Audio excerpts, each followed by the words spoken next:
All right, we're officially up and running. The Philadelphia Flyers tonight opened their season against the Vancouver Canucks. Two bright young rookies center stage, none more than Michkov, our Russian, I believe, 19, 20-year-old, making his NHL debut finally. Somebody who is being hyped up as one of the next best greats. Excited to see him here. I got my away Claude Giroux Flyers jersey on, ready to see the Flyers prove everybody wrong this season and get off on the right hand here. We're going to be live reacting, doing play by play tonight. Most likely reacting. I think the play by play is much better to watch on ESPN Plus, the Flyers broadcast. But I am so excited to see this season going and just ready for Flyers hockey this year. And I'm just excited for everybody else to come in the channel and maybe watch and discover more Flyers fans online. That's kind of the goal, is to keep building out the channel, find new fans, and every one time a week I'll be doing my Flyers weekly update, going over their last few games, and when I can, live watching it here with people when it's time fits correctly.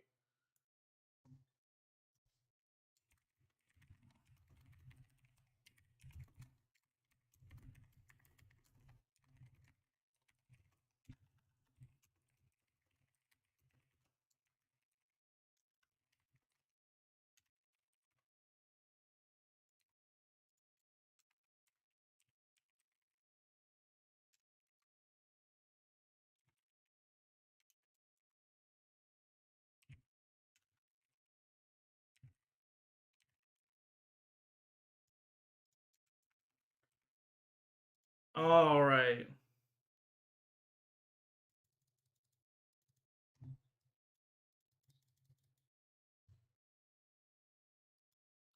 We are flyered up for Flyers hockey.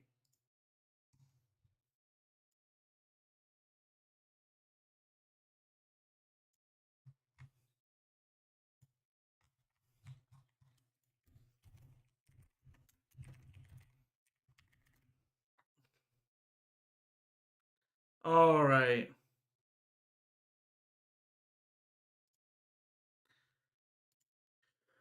Philadelphia Flyer hockey time.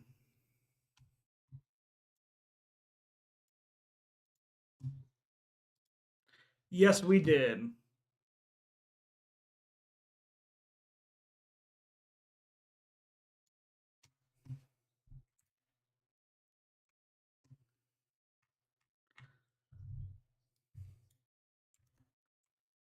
I'm excited to see Michkov and all what he's able to do. Very excited.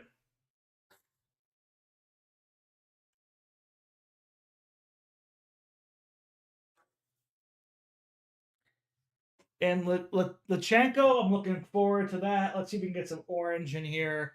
We got some orange up there.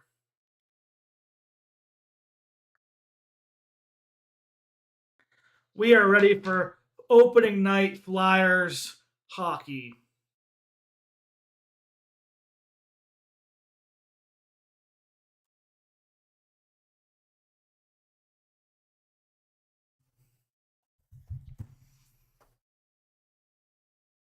And I was coming home from work late, so I do have some food here that I will be snacking on at the start of this game, because McDonald's, where I went to, had a huge backed up line, but we made it in time for hook drop. So as we're going to commercial break, I gotta say, everybody this season is predicting the Flyers' downfall. I see people giving us seventh place, seventh place, seventh place, seventh place. We're going to be bottom of the Metro. We were one game away last season, and we're in a playoff spot for most of last season. Here we're well rested. I like our blue line a lot better moving forward here. I think we're going to see a huge step up continuously from Cam York. I think Konecny is due for a even more bigger of a breakout season, especially with Michkov there in the lineup. You have Morgan Frost and others looking to prove themselves. The last year of a deal for Scott Lawton, he's looking to prove himself, whether it be staying with the Flyers or moving forward. I think Couturier knows how the last season ended as a captain. He's going to come out strong. And I think our Russian goaltender, Fedorov, has the chops to be a starting goaltender for the Flyers moving forward. And even Sam Erison, he wasn't my favorite last year, but I think he might have learned a lot. And I just think the Flyers are going to come out and surprise people and be a playoff team this year. I see the potential. I see other teams, losing themselves. The Capitals, the Blue Jackets, the Penguins. The Devils aren't going to be as good as people think, in my opinion. I think the Philadelphia Flyers are going to make the playoffs, and I think they're going to surprise people with Michkov and others. Just how good this young roster is ready to play. That's just me. I'm ready for Flyers hockey. Yes, I am. Why eat my McNuggies?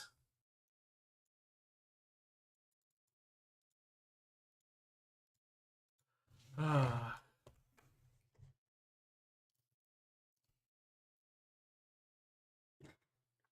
Mm.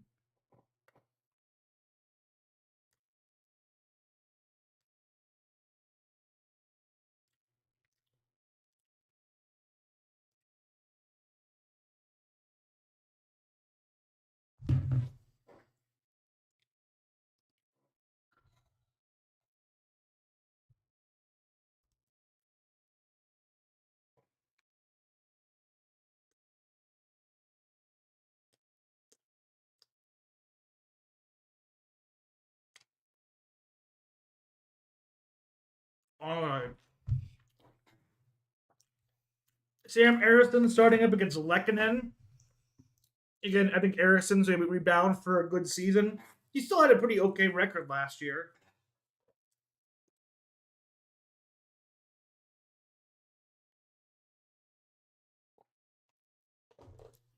I think we're ready for the Flyers to surprise the NHL this year. That is for sure.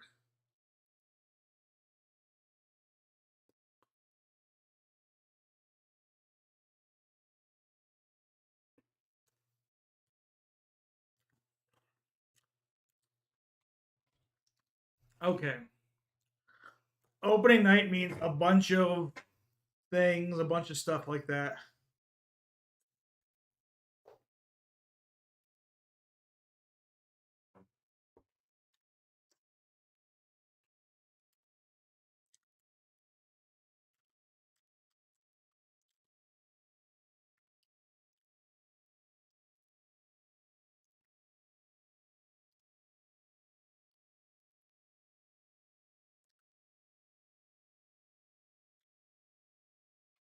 Mm.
Okay, commercial break time. Here we go.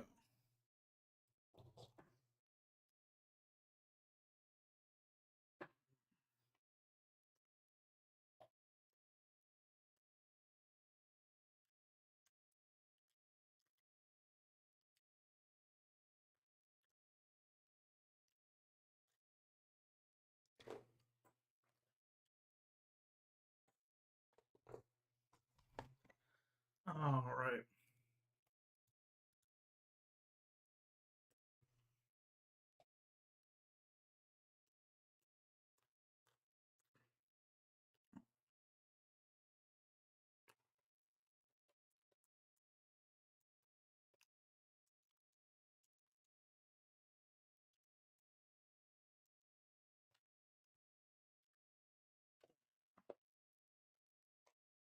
Commercial break. Commercial break. Okay.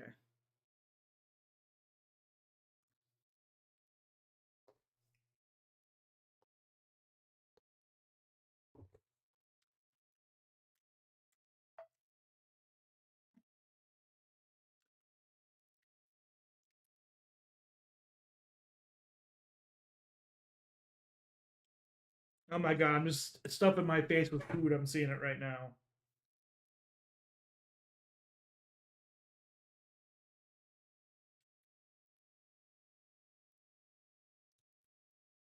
Okay.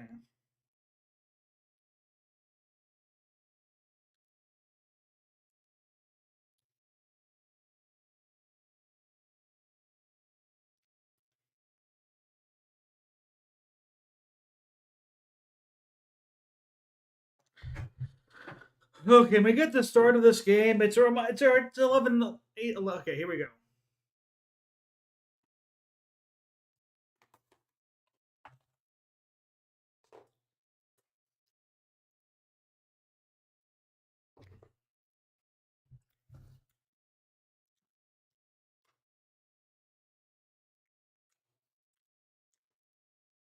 Here we go. Start of the first season. We're starting off with our Canadian road trip. Calgary, Vancouver, Edmonton on the West Coast. We like to surprise people during this. They aren't ready for the Flyers. At Rogers Arena in Vancouver, BC, it is the Philadelphia Flyers taking on the Vancouver Canucks, and Michkov is starting on the ice. We love to see it.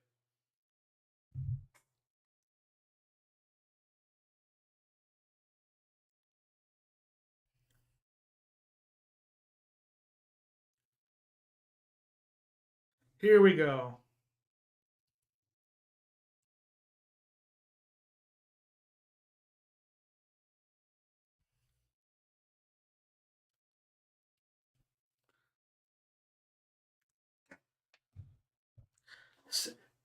Face off, Couturier gets the first face off when the Sandheim dumps it deep. Goaltender takes it back. Going to be pumped out. Vancouver gets center ice. And it's going to be going back down to Couturier. He looks to bump it up.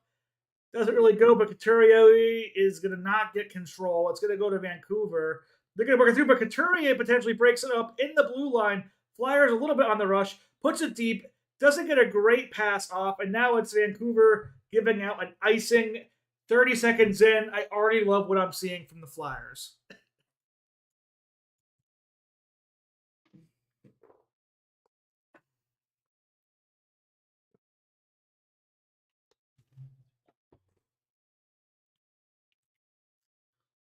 The rookies, we're ready.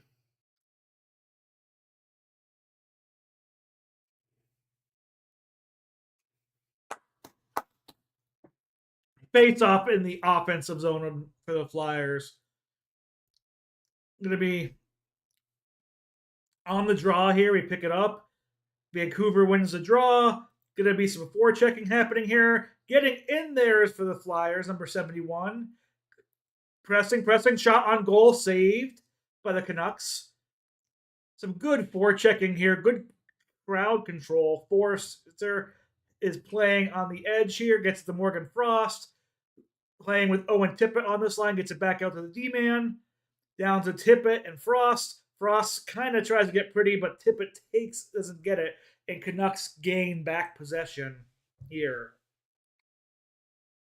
Line changes happen. They're moving out. It's going to be dumped, but Flyers kind of hit it. Sandheim pokes it away. Puck comes out in front, and it's not a good clearance. Vancouver Canucks are to keep it in, just towards the middle by the point, and the Flyers get control. Okay.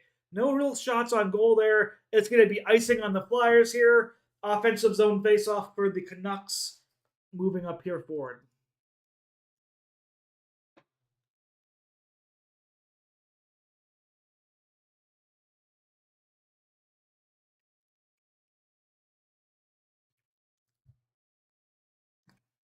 Here we go. Faced off in the defensive zone for the Flyers. It's one off the icing. Gets the puck back. and does not get it out, but it looks like the Flyers are able to get a good move here. Number 10 taking it out. Might have a 3-on-3 coming up here. A little bit of a rush, but Vancouver checks it well. And Tyler Myers looks like he's on the ice. I don't know if there's a penalty or if he's just injured, but he is hurt on the ice down. That is not good. He is one of Vancouver's key pieces this season. Ooh.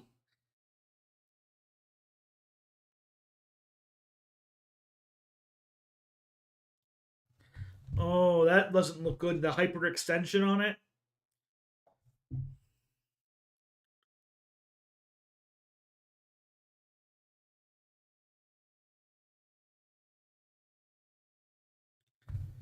That did not look good at all. It looked like he hyperextended his leg here. Oh. 3 away from 1,002.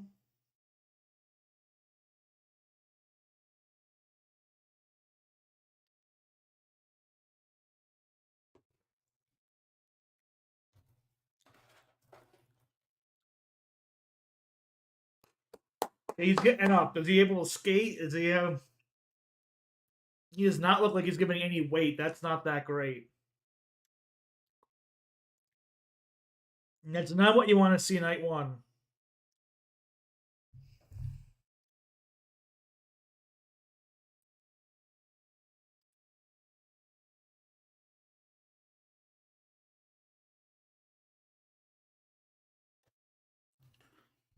All right.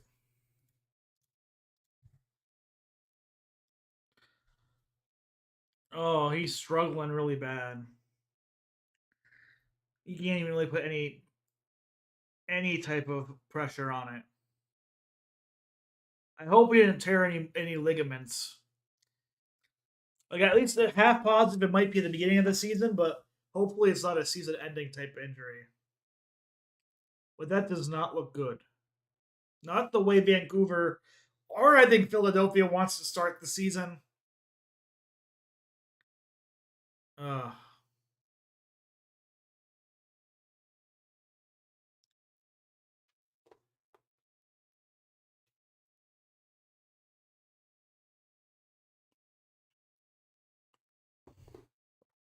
yeah, Nick Sealer.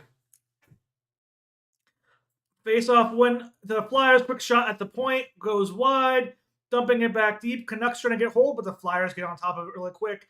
Stays in the zone, but the Canucks are going to get possession, push it on the way out, and they're getting on a little bit of a rush, but everybody's back for the Flyers. I don't see anything happening here.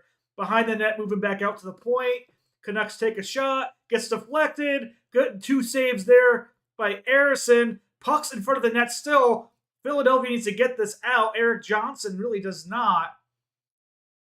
And we're fighting on the left side of the offensive zone for the Canucks. Back out of the point, looking through the middle, misses a slot pass, tries to get back out to the point. They do. He's turning back around side. He's at the circle, looks for a tip play, does not get it. The Flyers pick up possession, need to get this out. It's Lawton getting it out of the zone. Can he get it down deep? It does not look like it at the moment. Could be a trip on the Flyers. Yes, the tripping is coming up either on Hathaway or Lawton. It's going to be on Lawton. So the Vancouver Canucks getting the first power play of the game. That was an ugly rush that could have easily been a goal.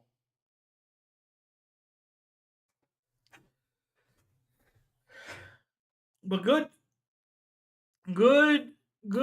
on the ground blocking by Drysdale. But yeah, Drysdale really did a good job back checking and blocking the side to side passes. Power play for Vancouver starting offensive face off for them. It's won by Vancouver. They get it back out to the point. 5-on-4. Put passes it to the left. Passes it down low to the left. Nothing anywhere to go, so they're going to bring it back up to the point. Down to the right side now. Takes a shot. Deflection, but doesn't really get to the net. They fight for it behind the net, into the corner, and the Flyers are going to not clear it.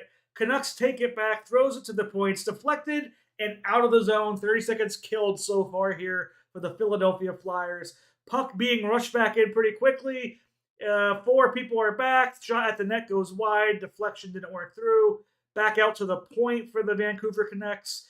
They're playing one in the middle, 2 to 3 up on the point. Puck's on the left-hand side. Shot goes through. Up in the front, and it just misses wide to the right. Flyers get the rebound and clear. What a chance for the Vancouver Canucks end this first power play. A full minute left, and the Flyers were the 4th-ranked PK last year. Vancouver was the 12th, so this was one of the strong suits for most of the season for the Flyers until near the end of the year during kind of their collapse. We're seeing Quinn Hughes here on the end, looking for a pass down the slot. Nobody home, but it gets out to the point. Still on the point, going to the left circle point. Back to Hughes now on the point. They're just going around, 30 seconds left on the penalty kill. Block shot, the Flyers might be coming out for a rush. Paling getting to Konecny. Konecny shoots, and it's saved by Vancouver. A shorthanded goal attempt in game 1 for the Flyers. Konecny had quite a few shorthanded goals last season. Now that the rush comes back for Vancouver, shot gets deflected up wide. 17 seconds left on the penalty kill. But that was an exciting chance for the Flyers, who got a lot of shorthanded goals last year. It all started with a shot block by Tippett. Who shot blocked this one? Shot block.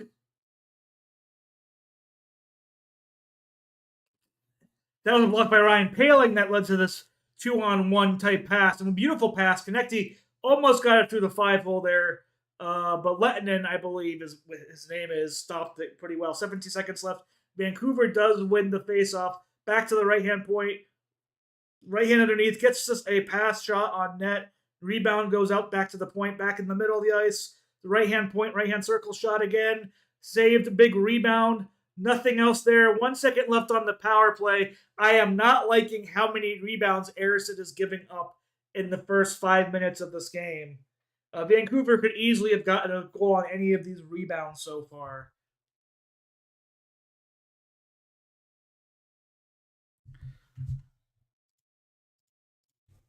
But here we go. Good stop there by Ersson at the end, but he got a bit better about these rebounds. 1 second left. The penalty kill should happen, so the Flyers get their first penalty kill of the game.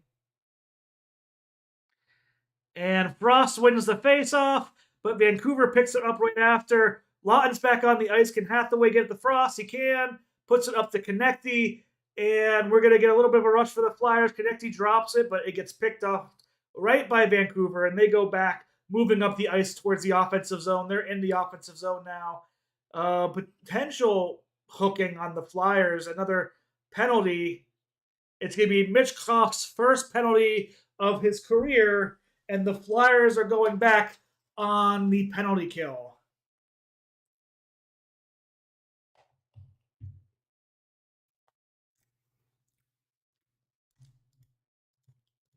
All right, 2 big PKs needed. Were their home opener and there are home opener.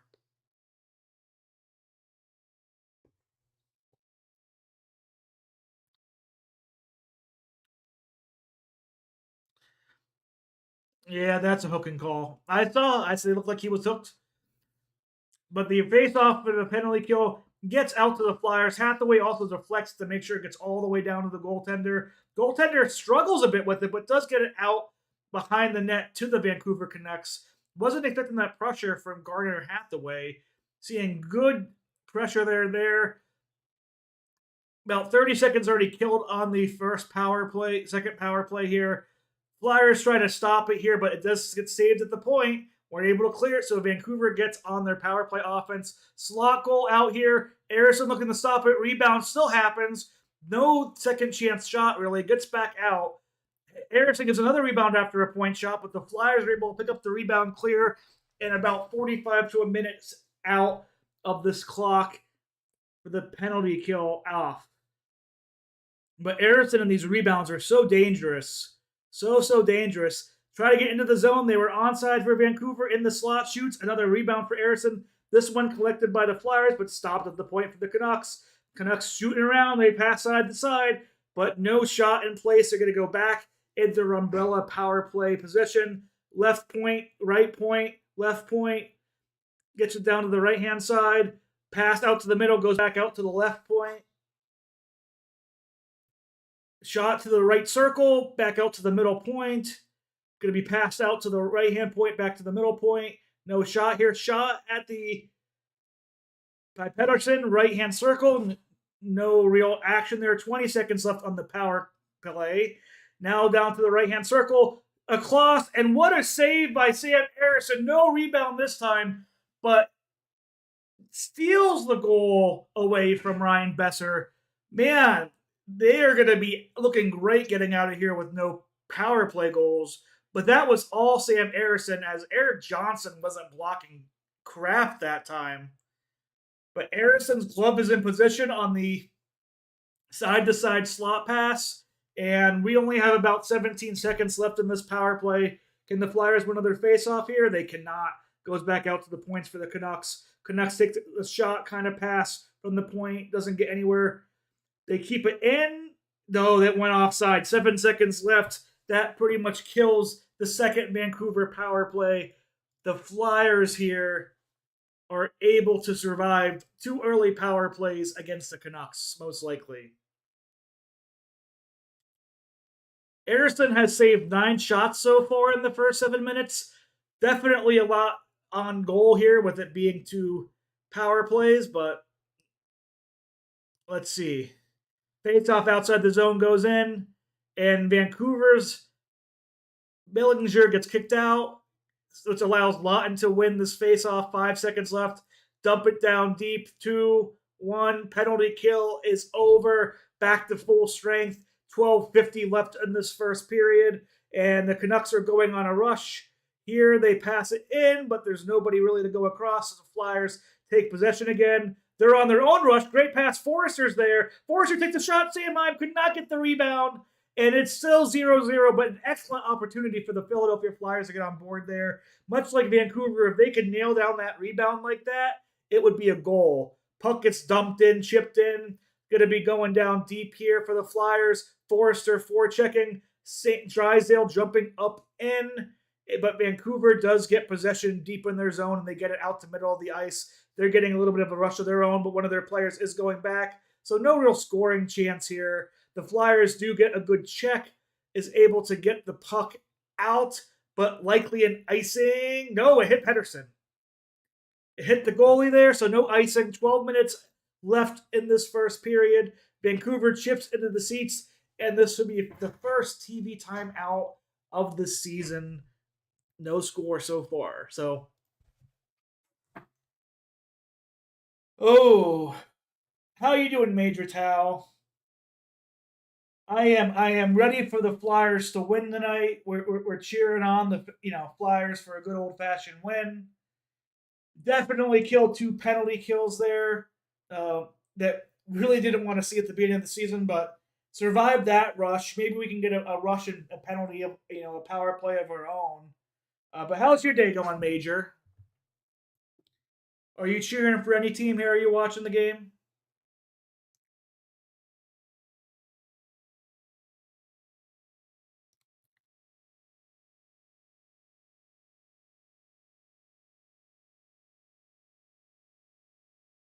Torts got this. I have faith in Torts. I have faith in the coaching here.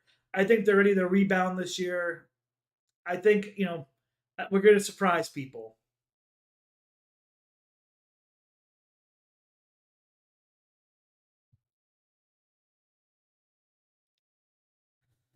I want to see us get some good offensive zones, though. You live in LA. I live in Boise, so we're Mountain West Coast people, maybe Flyers fans. That's okay. All that means for you, Major, is hockey tickets are probably pretty cheap, whether you want to go to the Anaheim game or the LA Kings games. But that's fun.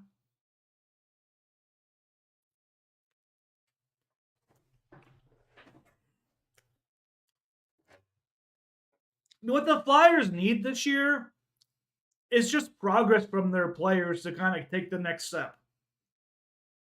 They need to, see their rookies progress and become consistent NHLers. You want to see Konecny, Lawton, want to see like Konecny and Lawton step up to be bigger players than what they already are. I want to see Konechny be a 40-goal type scorer.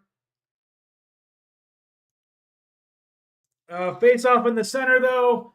Flyers are going to win this. It goes all the way back to Ersson. Going to pick it up here. Throw it towards the middle. Konechny gets the puck, and he just dumps it deep. Can Couturier get to it first? He kind of does. Gets a jump up play here from the defender, but it's going to still be Vancouver puck until Konechny checks it. Getting a pass play down low, does not connect, goes out to the Flyers, and a great shot on net.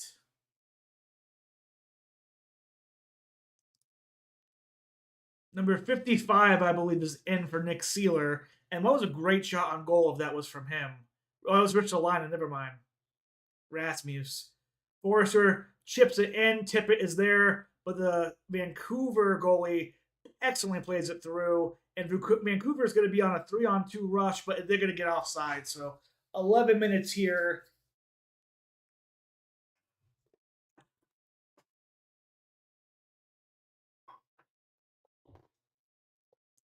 Yeah. I actually got to see, not this past season, but the season before, I got to see the game-clinching game between the Oilers and the Kings. Me and my mom were in LA doing like a trip to Universal, and they just happened to have the playoff games that Saturday night. So we went and were able to go get playoff tickets up in the nosebleeds. It was a fun game, man. Watching McDavid play is a treat.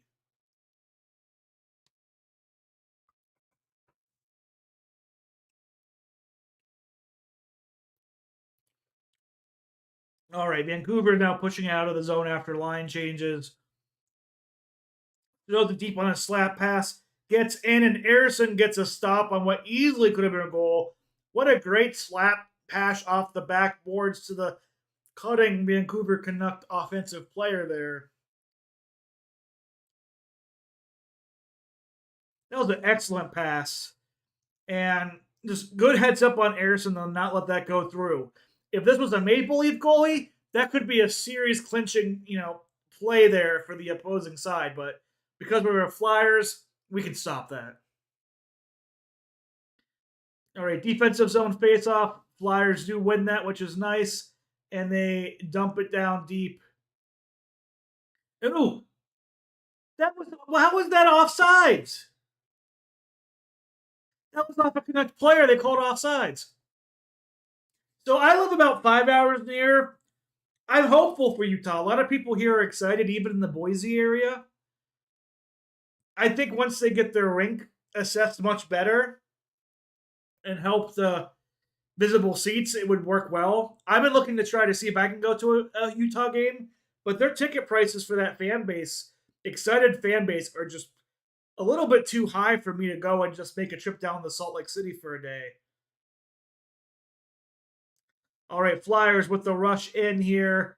Doesn't misplace, they just dump it deep. Kind of a nice hit there by the Canucks. Forecheck trying to come through, but it gets to the Canucks. They're breaking down the middle. They just dump it in the middle, but caught by a Flyers defenseman, and then eventually dumped into the Flyers zone where both teams can change. Drysdale Ristolainen just gonna chip it down in by Paling. And Flyers getting possession midway through the zone area, dumps it deep with Ristolainen. Hathaway there on the forecheck. Hathaway gets in. There's bodies all over the ground. Who's going to come out with this puck? It looks like it's going to be the Canucks, but they just push it to the center where I believe it will be collected by Flyers defenseman.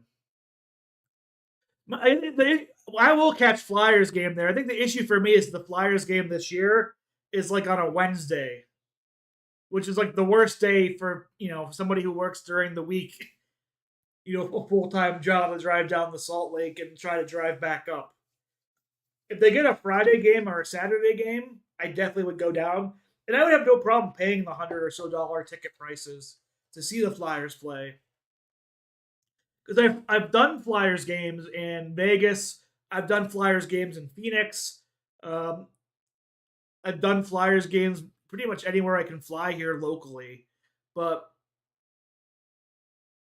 The last couple of years, whether it's Vegas, whether it's Utah, whether it's Seattle, or LA, it's all at like bad times of the year. Like,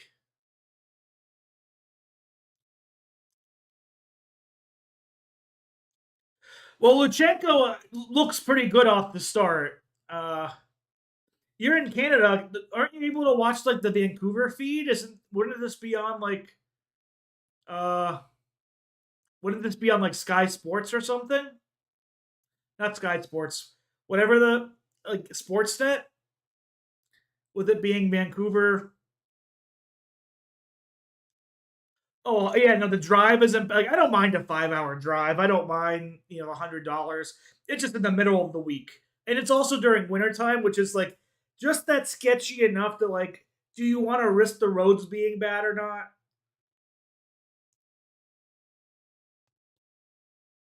But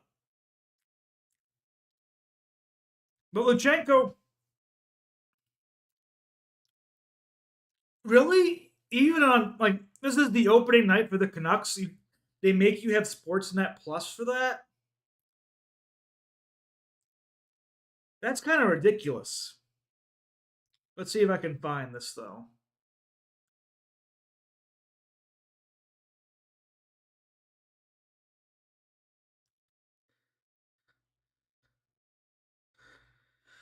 I might have deleted it.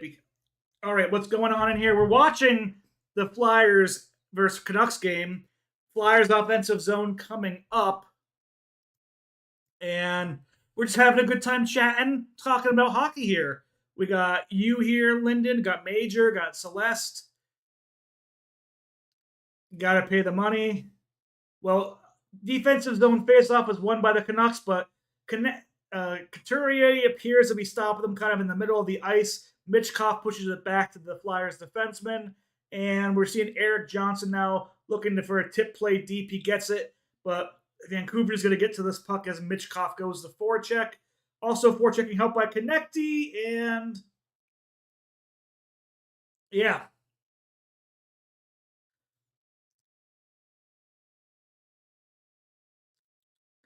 just dumped deep here by the Canucks, and Johnson's going to take it, and Couturier is going to settle it down. Uh, Out the Johnson for the Flyers here, dumping in the middle of the ice. Forrester picks it up. He has Tippett on the rush. Forrester takes a shot, and it's a great glove save there by Lettinen for the Vancouver Canucks. How's everybody doing tonight? I appreciate all you here. This is Josh does movies, but I also do things like TV shows, sports reactions. I try to do everything nowadays. I'm a big Flyers fan, and I'm gonna be doing Flyers content this year, much like my Steelers content, much like my movie content. If you like movie, content and TV shows, but Flyers get a good forecheck here. Forrester gets to Tippett. Tippett takes a shot, and it's a good save there. What a good, funky little play by this line.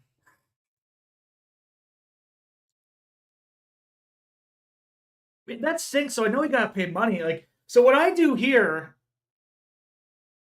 uh, let's go Lutsenko. Let's. I bet you for Celeste's, somebody that she is a former student of. Face off happens. Uh, Won by the Canucks. Pass down to the middle of the ice. Canucks just dump it deep, and Harrison is gonna pass it off around. But the Canucks are gonna kind of recoup on it, making some defensive plays here are the Flyers, but it's going to go around to the left side, the ice on the circle for the Canucks. Out to the point for the Canucks in the middle point. Shot on goal. Rebound. Flyers collect and get it off the ice. I believe that was Morgan Frost poking that rebound out, but that was a good shot there by an offensive zone pressure from the Canucks. Down deep. Zamula gets it off, wrists the line and pushes it up, and that's going to be out of play here with the Paling Hathaway Latin line on the ice. Ooh, and that was deflected too, so that was a good clear by Frost afterwards and a good stop by Erison. Let's let Luchenko and Michkov be our goal scorers tonight.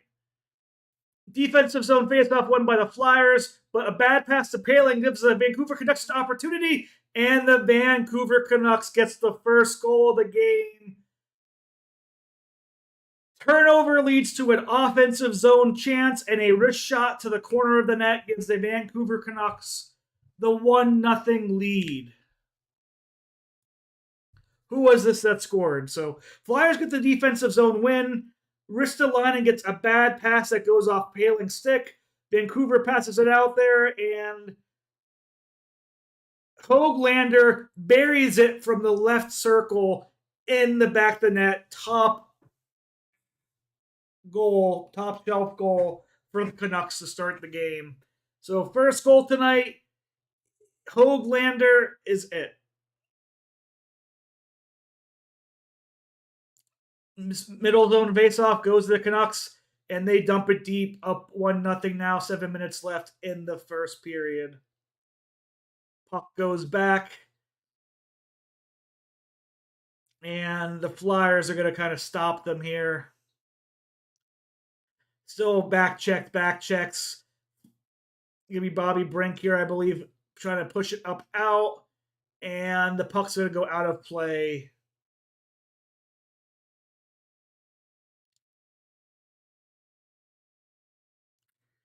Niels Höglander at 12:57. You can't let those those defensive zone turnovers happen. Now, face-off outside the zone gets to be won by the Canucks. They take it midway through the ice. They tip it out, so we're going to probably get another outside zone draw. So what I do here, what I like about America at least, is that the ESPN Plus package is like $9.99 a month, and you get basically every NHL game out there. All right, so Flyers win the faceoff. They get control out of it to the middle zone. Konecny passes it towards the middle. Defenseman kind of jumps up in there. Looks like it's Cam York. He's going to dump it down deep to Michkov. Gets it over to Konecny. Gets it back down to Michkov, but Michkov misplays it. And that's going to allow Vancouver to get back possession in their defensive zone, and they're going to break out with a pass against the walls. No icing here. Cam York is back to stop it. Couturier is also back there to kind of collect it, but it gets back out to the Canucks. Canucks gets a slot shot, a almost wraparound opportunity with the rebound, and it just misses the net. But now the offensive puck falls out of the zone, and the Canucks are falling back and allowing kind of a line change for the Flyers. And oh my goodness, he almost fell into the goalie. So Vancouver's calming down, and line change happens. Makes a pass tip down to the end. Ariston looking to play the puck, and it gets out to the point and out of the zone, but Vancouver takes possession again.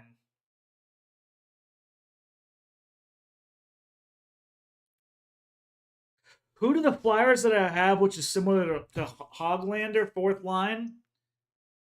I mean, Paling is kind of similar in some ways. I don't how old is Ryan Paling?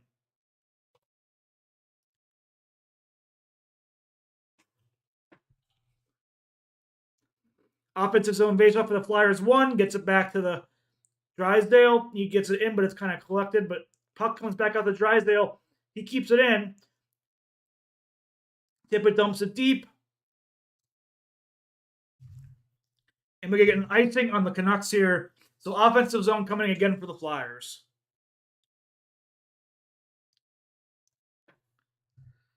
Ugh.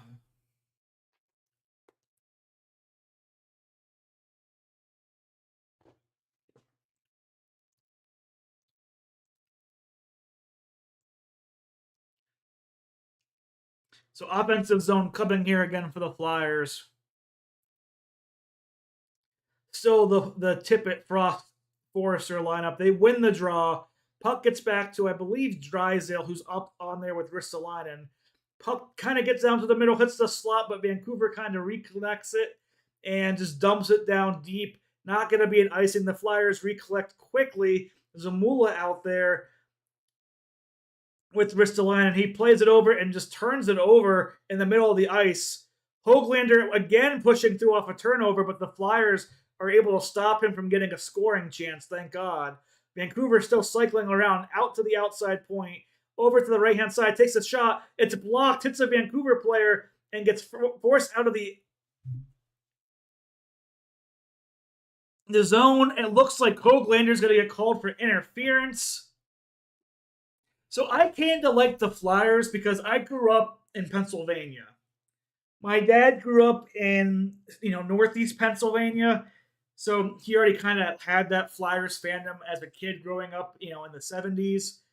I lived more in central Pennsylvania, and back in like the mid 2000s, early 2000s, and the late 90s, the things that I loved growing up in both hockey and football is this physicality.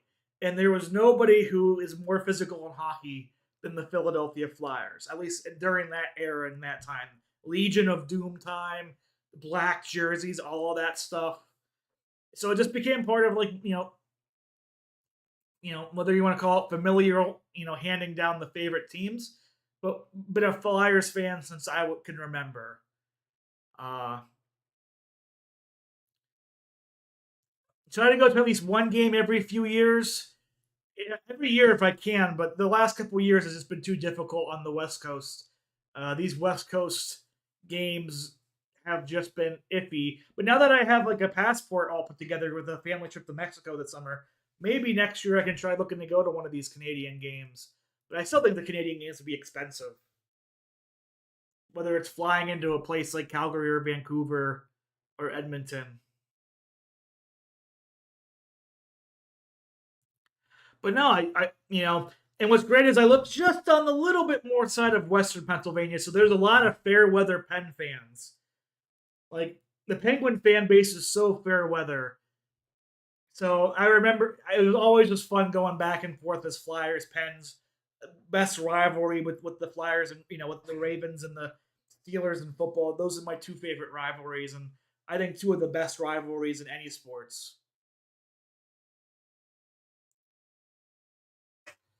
But I think we're coming back to a Flyers power play. I'm hoping that's the case. It looked like Hoaglander was interfering with Hathaway, but Hathaway kind of dragged them down. So I wouldn't mind if they called a penalty on Hathaway too. But it's going to be a power play for the Philadelphia Flyers, the Pico power play. And the first offensive draw is lost, and Vancouver pushes it out to the back. Harrison picking it up. And we're going to see if this Flyers power play can even this up.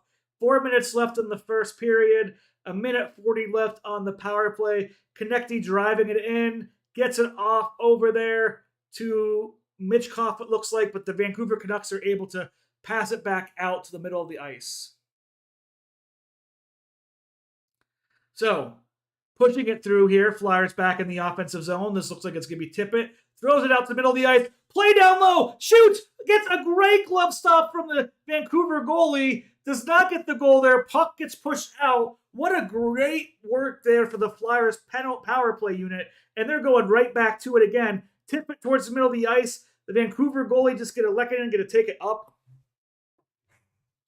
That's the thing, too, is like, so Vegas, like any place flying to Vegas can be cheap. I can fly to Vegas round trip for like $68 if I wanted to.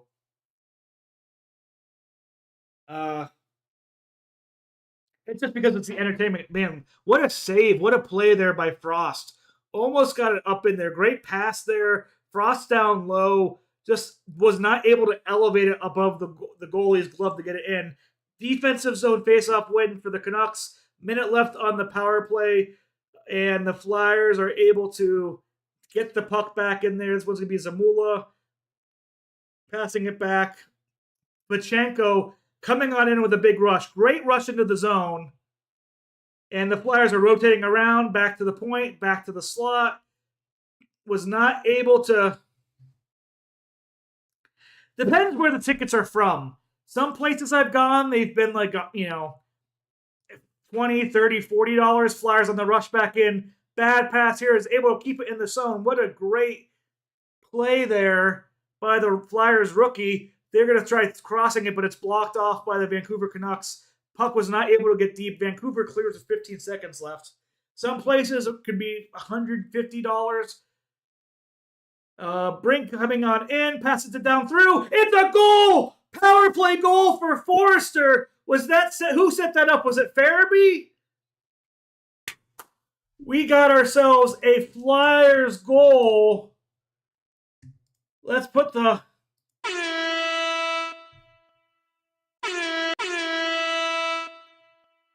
love to see it. Power play goal.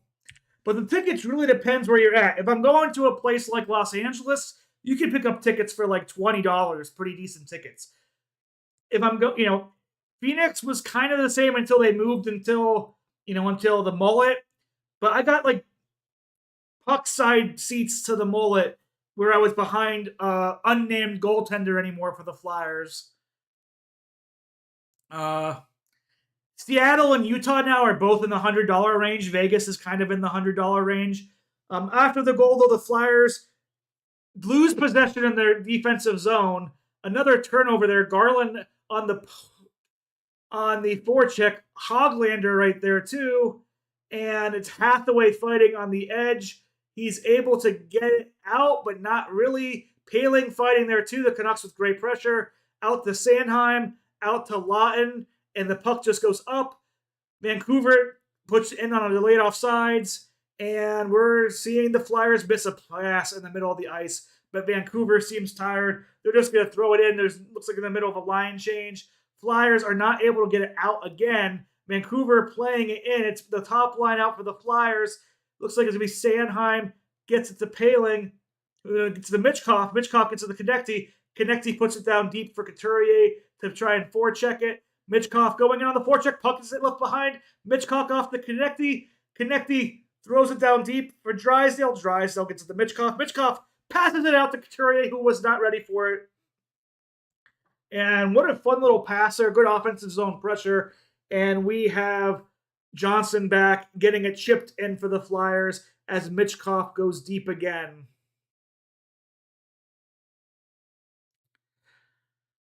I would love to go see a Leafs game too, just because I love watching Leafs fans struggle. But we're gonna see. But I also think Toronto has a great atmosphere and a great fan base. Canucks back in the offensive zone. Johnson's getting it down low. 50 seconds left in this first period. Going to be played back out to the point. Not kept in. Defender falls down, but no real pressure from the Flyers. Going to take this time for a line change. Dumped out deep. Going to be Ristolainen in the corner. 35 seconds left in the first period. Nice little play out for Morgan Frost, who is just going to pull it back. 26 seconds left. Looking for a pass in the middle of the ice. Goes off Forrester. Goes down deep. 20 seconds left. Vancouver takes possession back. Stretch pass out to mid-ice. Passing it back through a nice little nifty play there. Offsides, though, for the Canucks. But I was looking to see when the Leafs played in Utah, because I wouldn't mind going down to see, you have Matthews, you have, Clayton Keller for the Utah team, Nylander. It would just be a fun game to go to.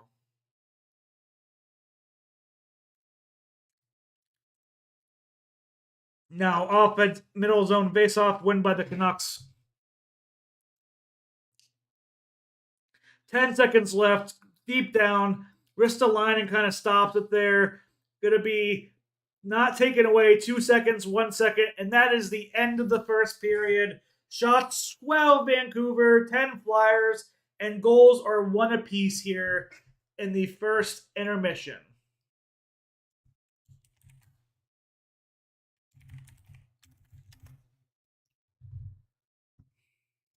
So, while we're in the intermission, though, keep asking me questions, because now the hockey is being played, and I'm loving seeing so many friendly people here, because I'm just somebody who loves hockey. I kind of love what I'm doing to try to grow the channel here. I cover stuff like Survivor in the U.S. I covered Big Brother this season in the U.S. outside of movies.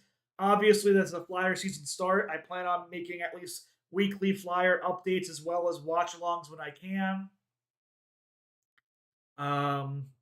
Steelers, I try to do weekly watch-alongs of their games and do a weekly kind of LFR inspired. If anybody knows Steve Dangle and the Leafs fan reaction, LFR inspired. And my main thing here though is I love watching movies. I go to the movies a ton. I post 60-second reviews of most movies. I go into longer reviews of movies that I feel are worth more discussion that I like or think could interest people with the discussion. And I do my when it comes to Oscar time and end of the year time, I do my own version of my own Oscars.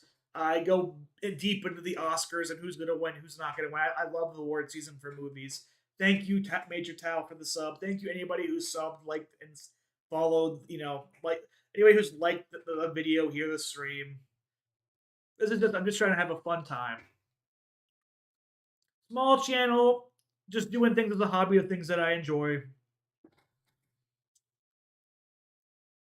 And another channel is Josh Does Movies, but I really learned this year just do what I enjoy talking about, and whoever comes to watch it comes to watch it. You don't have to just be a movie review channel. You can do an anything type channel.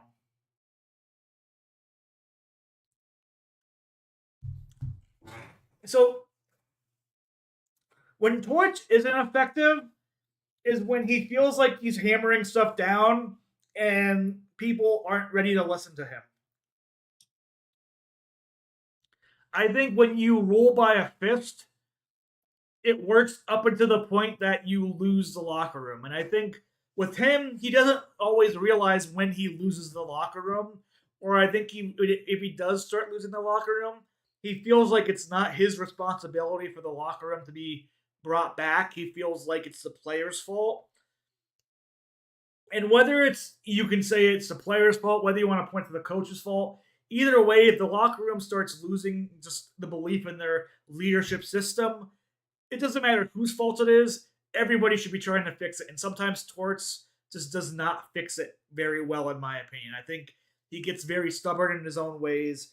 But what he does work well is he keeps people to be very consistent, to follow basic patterns, and to just do the basics very, very well. And I think in hockey a lot, the basics will get you very far with any type of talent. Good defense, stretch passes, stretch play, breakout plays. But when he gets too hard, when he doesn't realize he's lost the locker room, he doesn't want to either admit it or work to get it back. He feels like he wants to pound his chest and say, I'm right. And the thing about leadership is whether you're right or not, you still got to always be working at getting the people around you to do better and understand where they're coming from. It doesn't matter if you're right or you're wrong. You just need to always be thinking about how can I, help the situation. I think sometimes Torch doesn't get that second part. Sometimes I think he's just stuck on I'm right.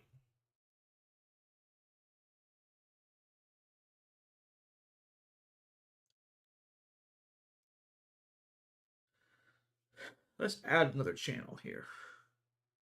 I don't know who joined the Discord, but I appreciate that. I don't really have too many people in the Discord. But in case you came from here, I am going to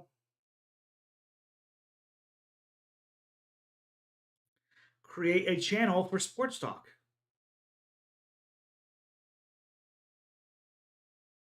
Yeah. Well, I think it helps. Part of me in life is I'm like a area manager for a retailer, and I've done, even though I'm only 32, I've basically been doing leadership training since I was 19 in college with programs I was in. So I feel like I'm not going to say I'm like the best leader in the world. I'm not going to say I'm perfect, but I have a general understanding, and a lot more than I think a lot of people in the world of what a good leader is and what it means to be a good leader. Uh, and sometimes the brilliant minds can be good leaders when people listen to them, but so the Flyers GMing.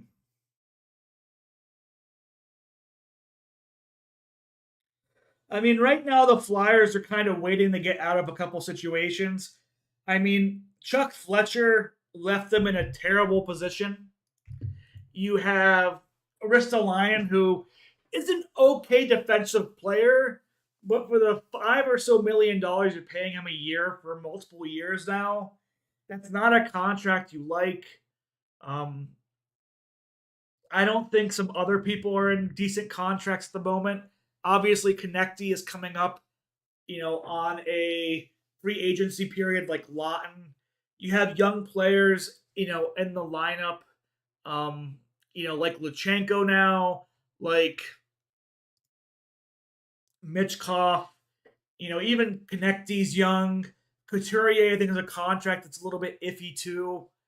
So you're kind of stuck with some of these bigger contracts that are kind of hampering you down your big free agent type pool signage. You had a goaltender you were expecting to be your goaltender of the future that is no longer going to be anybody's goaltender of the future for obvious reasons. Uh, so you're having to kind of fill a goaltending gap now, as well as get some of these young players. And Drysdale's a great pickup as a young defenseman. Cam York is another young defenseman that's working very well for the Flyers. You have Sanheim locked up very well. Really, the issue is like Ristolainen's like a big deal for a third line defenseman, and you don't really have any major upfront scoring besides Konechny. So the hope, I believe, from people like Luchenko and definitely Michkov is going to be they're going to help propel the Flyers to have some of that bigger front end scoring options. Uh, but really, the vision for the team is just to allow the scorer to keep gaining experience, and with Tortorella here to gain the good habits. So when they start hitting their prime and their stretch, when Michkov starts hitting that 23, 24-year old age, where he can become an elite NHL player, you have this solid core around locked up for not too much money, and you're able to really make deep push to become kind of like a team, like maybe a Florida Panthers, like a Carolina Hurricane type team. That's where I think the Flyers are going. But I love Briere since he came in. It's so nice to see us have trades where we get back second round picks or first round picks instead of, like we had with Gostisbehere, we gave up like a second round pick or a first round pick to get rid of Shane Gostisbehere. Like, oh, Chuck Fletcher was so bad. Oh, I was really hoping the Leafs would get to pick him up as their GM a couple years ago, because that would have been hilarious to me if they pick up Chuck Fletcher last year. They would have hated it, and that would have been funny.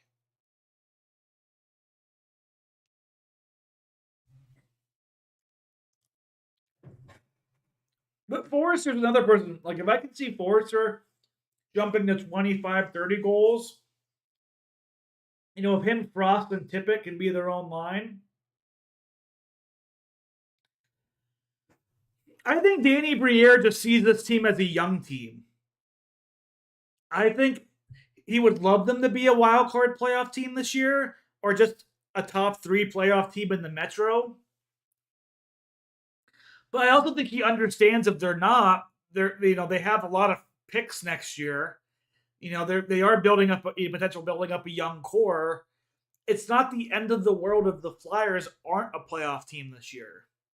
I would like them to be. I think they have the talent to be.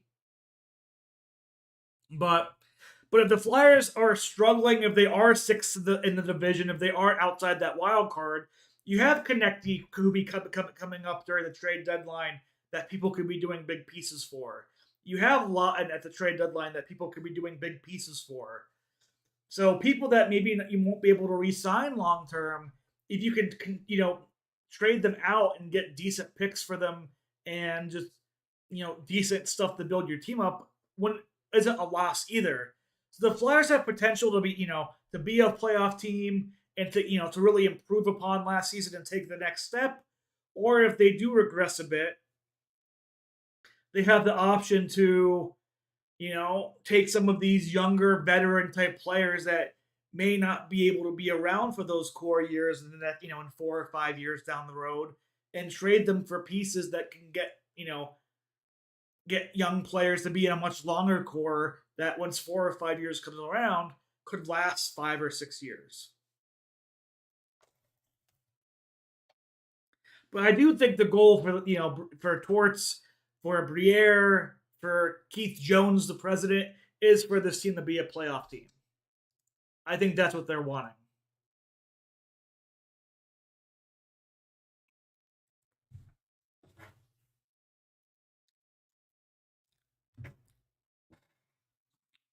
Because I think the fans have been waiting for a good playoff run again.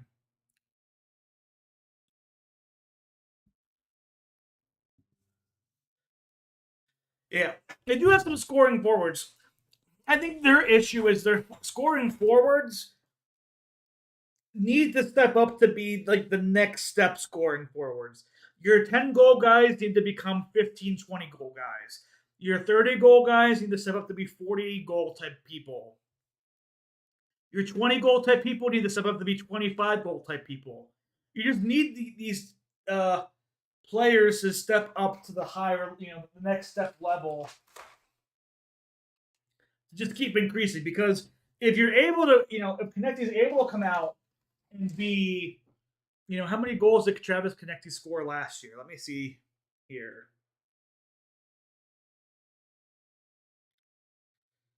Travis Connecty stats. I mean, Connecty could be a 40 goal guy. He got 33 goals and 35, 33 goals last year in 76 games.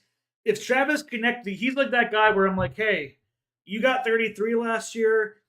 I want to see you take this next step to be a 40 goal guy. I want to see you become the default like scoring threat of this team to where you are being a 40 goal scorer.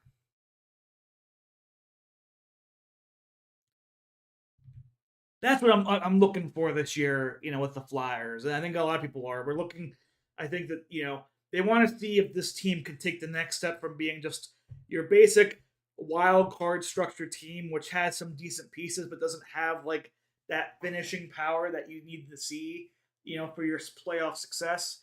You're wanting to see if any of these younger leaders or these younger people are able to step up and be those finishers that, the playoff killers. And it's tough to give examples outside the Edmonton Oilers because obviously, McDavid and Draisaitl are just demons that are possessed at being good at hockey.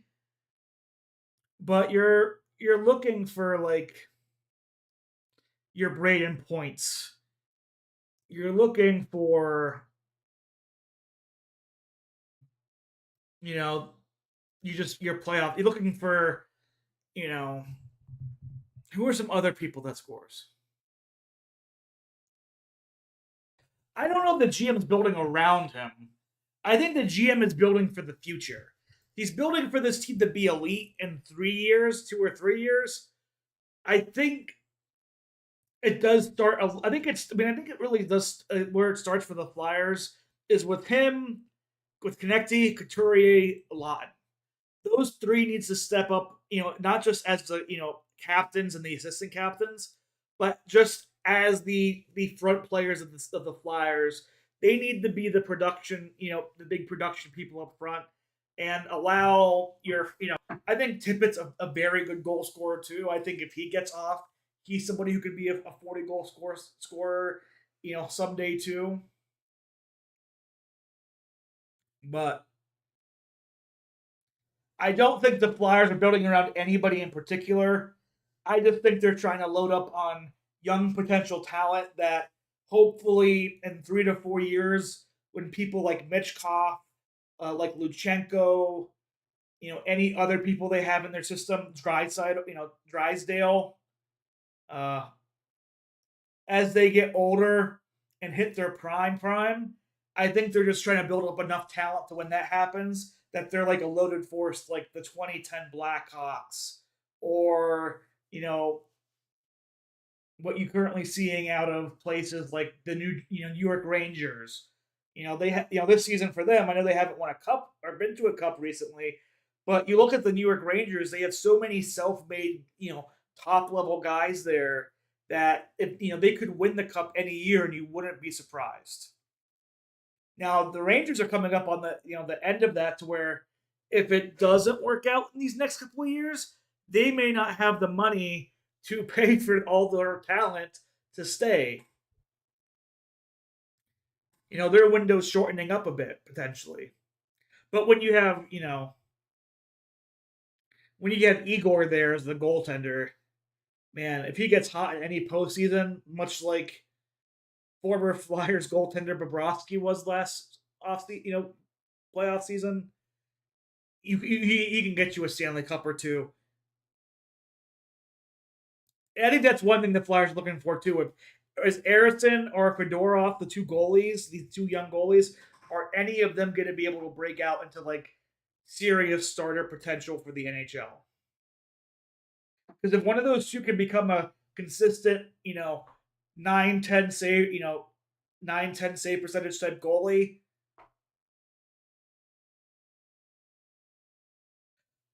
I think he is now. I think Briere definitely is drafting young prospects and bringing in younger prospects.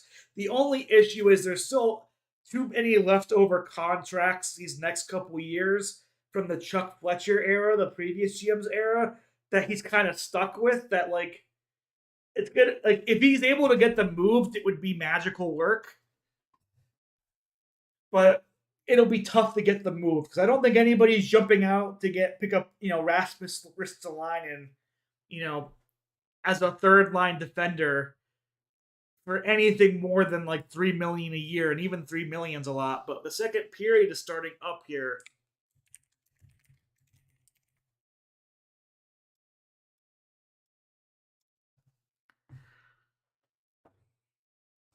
And we're gonna see if the Flyers can pick up some momentum and get a 2-1 lead here soon.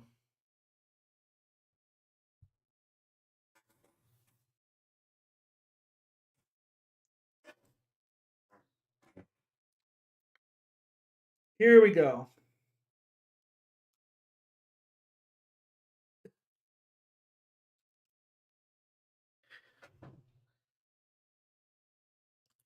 All right.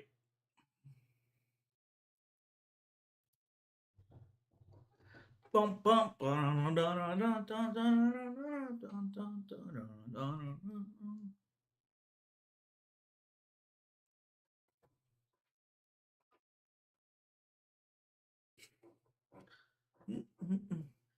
long change period starting up here. Face off in the center of the ice. Couturier does not win it. It's going to be the Canucks winning it, getting it back to the middle of the ice, and trying to chip it in, but they do chip it in. The Flyers get possession, and they're going to get it out themselves, and they're going to try to chip it in, and they do.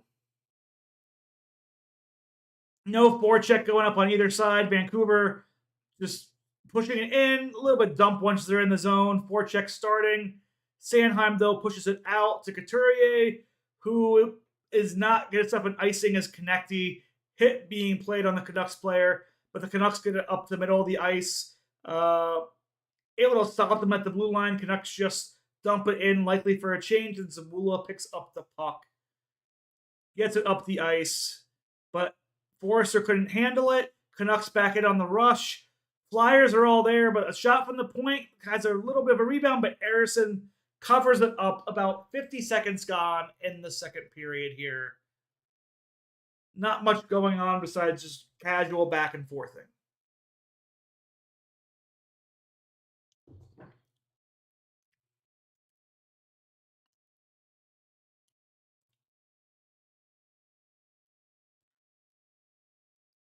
All right, we're seeing highlights of a Vancouver player.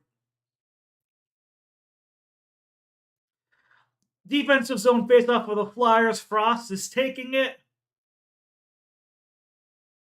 But it's going to be won by the Flyers. Tippett breaking out. Doesn't really have numbers. Tries to take a shot, but it gets blocked out there by the Canucks. He just puts it in deep behind the net. Canucks move it to the left side of the ice, and they're getting up the ice on a little bit of a rush. The Flyers are back. Pass back to the defender. Shot, and it looks like it goes wide. Canucks get it back, but a bad pass allows Frost now to pick it up, and the Flyers are just going to dump it deep with Frost, Tippett, and Forrester on the forecheck. Canucks kind of keep hold of it and break it out themselves. And pass across the ice, gets tipped by Vancouver, in on the forecheck. fighting Johnson, but the Canucks pick it back up. We're going to see a push off there by Drysdale, but it gets out to the point for the Canucks. Left-hand point side shot, maybe blocked down by Ersson, not too sure. Canucks get the rebound back at the right-hand point, dumps it behind the wall, dumps it back and forth. They're still on the right-hand side now, right-hand point. Gets it down to the right circle, underneath the back. Canucks cycling it through, now on the left point, more towards the middle, takes a shot, deflection wide. Tired Flyers out, Tippett's still out there. Right-hand circle shot by Pettersson, misses it. And we're seeing Erik Johnson fight it out there. So a good clear for the Flyers. Not going to be icing, I don't believe. So Flyers going to change. Vancouver tries to get it back up quick, knowing the Flyers are changing. They have 2 men on the ice, but a bad pass doesn't let them get that through. And yeah, Vancouver takes it to the right-hand point here. Going to be moving more towards the middle of the ice. Now cuts back. Oh, he loses the puck. And it's back to the neutral zone here. Bobby Brink gets it out here. Farabee down here. Going to be Lachenko with a good forecheck, keeping the play alive. Canucks, though, do recoil and get it back. Brink deflects it, but Vancouver gets into the zone anyway. But Zamula gets it back out, and some more good play by the Flyers there. As changes start to happen, Flyers get the control back in their zone, but the pass goes to the Canucks player. But luckily, Farabee gets it out to middle ice, but not out enough for a line change. Brink and Farabee are still out there. Lachenko was able to get Paling on the ice on a good eyes-up change. Canucks still have it here. Left-hand point down deep in the left-hand corner. Tries to get it out to the slot, but nobody's home. There's still this checking as tired Flyers are on the ice. On the right-hand circle, shot, save made by Ersson. Brink gets it out, but not out to center. Back to the right-hand point for the Canucks. Middle point, deflection up in the air, not out. Paling playing it down low, but Canucks still in control. Right-hand circle moving down. Looking for a pass, gets more towards the center point. Right-hand circle now in the middle of the ice, and Ersson is able to cover it up off of the deflection. That could have been dangerous with a lot of tired Flyers on the ice, but they get off safe.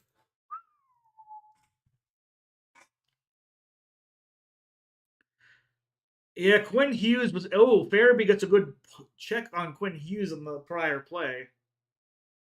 Pachenko had a decent forecheck there. A little bit out of control, but you like to see the effort from the rookie.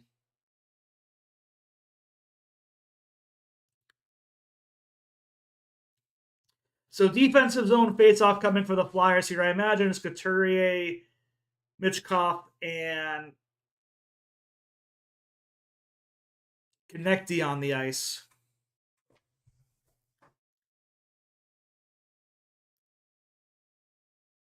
So the Flyers have the 3rd youngest roster on opening night at 26.8 average age. Buffalo and Montreal are the only 2 teams that are younger than them, and the Utah team is tied with them in average age. So Flyers are playing 14 players under the age of 25. That is a young roster. So Couturier, left-hand side defensive face-off. Looks like the Flyers are going to win it, but the puck goes back to Drysdale. And it's going to be icing on the Flyers, so we're going to get back to another defensive zone face-off again.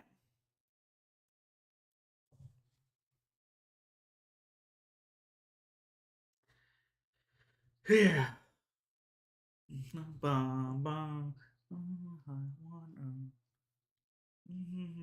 Hathaway out there with Lawton and Couturier.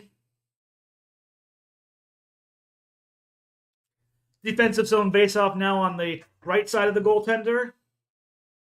Won once again by the Flyers and Sean Couturier. Erik Johnson looking to get it out, waits back, takes it out himself, and the Flyers get out of the zone and dump it here at the red line, down deep. The puck is being...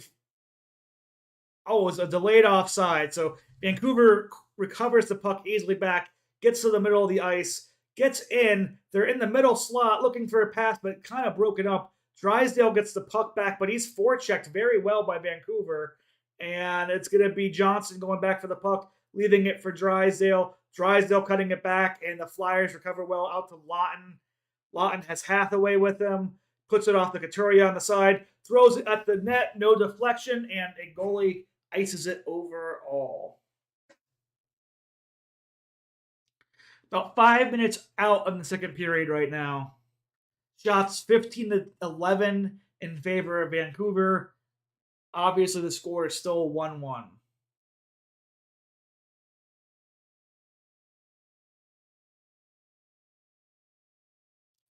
Yeah, 4 straight to open the season on the road in the West Coast.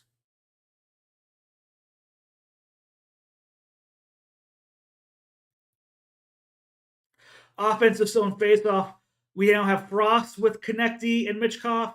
Gets the puck down deep, but it's going to be Vancouver picking it back up.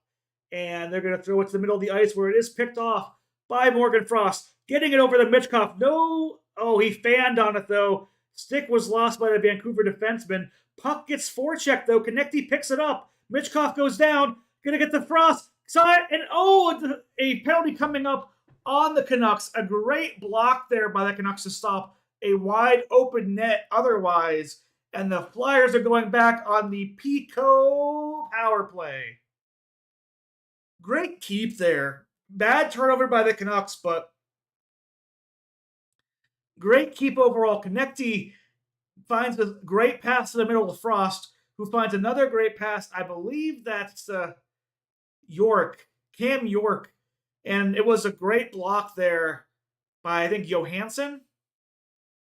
But the Flyers are going back on a 2-minute power play. They're 1-for-1 tonight. It's going to be Morgan Frost drawing the puck here, connecting to his left, tip it to his right, Michkov and Drysdale back.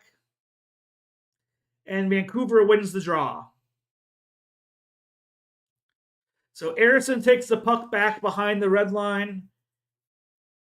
Flyers moving up with Drysdale. Drysdale leaves it off back. Konecny to tip it to Drysdale. Drysdale makes a nice little spin move to get it back down the ice to tip it. In the middle of the ice there for Frost, shot off this blocker, out now to Michkov, back out to Drysdale at the point. Michkov kind of losing the puck a bit there, but Tippett's going to be able to keep it in. Gets it to Konecny, who does not get it in there, and the Flyers kind of avoid a potential 3-1 rush. They collect the puck back. Drysdale gets it. Frost throws it in deep. And Lankinen stops the puck there. Some good forecheck by Drysdale, but they were not able to keep it in. And Tippett taking the puck back. Tippett trying to get it in. Unfortunately, it was not. And the Flyers back out. Zamula's on the ice. The second lineup is going to come out. Nothing showing here. 45 seconds left on this power play for the Flyers. Zamula gets it off to Brink, to Lachenko to Brink. Nobody was too home, but a great look there by the Flyers. Forrester takes it up to Zamula. Forrester at the point, down low to Brink. Brink takes a shot, rebounds up there. Lachenko's going after it. No goal yet. Flyers get the puck back. Zamula back on the ice. Lachenko almost getting it back on the right-hand circle. Brink going back in. Nothing being seen there. Lachenko gets it back. 13 seconds left on the power play. Lachenko fighting at the boards. Keeps it alive. Forrester gets it again. First power play scorer. And oh my gosh! It was a beautiful pass from Forrester. And Brink, I believe, somebody was just not able to close it. Was it Farabee? But luckily, Flyers power play is over. They don't let the Vancouver Canucks break out. But I think that was Farabee that missed a straight up tap in. That should have been an easy goal. Great pass by Brink. And that second Flyers power play unit with Brink, Forrester, Lachenko, and Zamula, even Farabee, is looking pretty good overall. Canucks, though, in the offensive zone, looking for a forecheck. Sanheim can't get it really out. Hathaway is able to knock it out. We're seeing the fight there coming from, I believe, Scott Lawton. Misses Hathaway on a cut-in. And we're going to try to get a pass out, and it looks like they'd be icing. No, they're going to keep it in place. Sanheim back. Canucks have the puck behind the net. 11:50 left in the second period. Out to the point and missed overall. So back to the middle ice here. One of the Flyers is going to be changing. And, oh, a potential turnover here.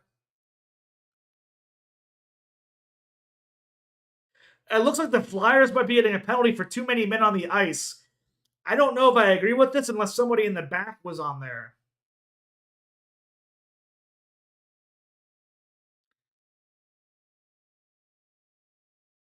Therapy really had a non like, oh, he's gonna look at that replay. He was wide open net Therapy.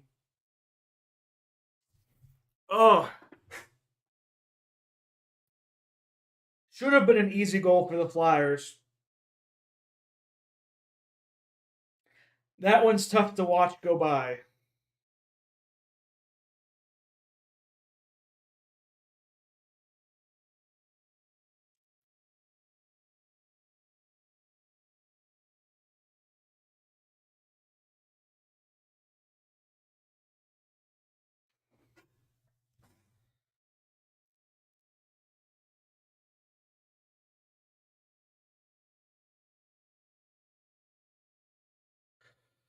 Whew.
I guess that was too many men, but I don't agree with that. The player was off.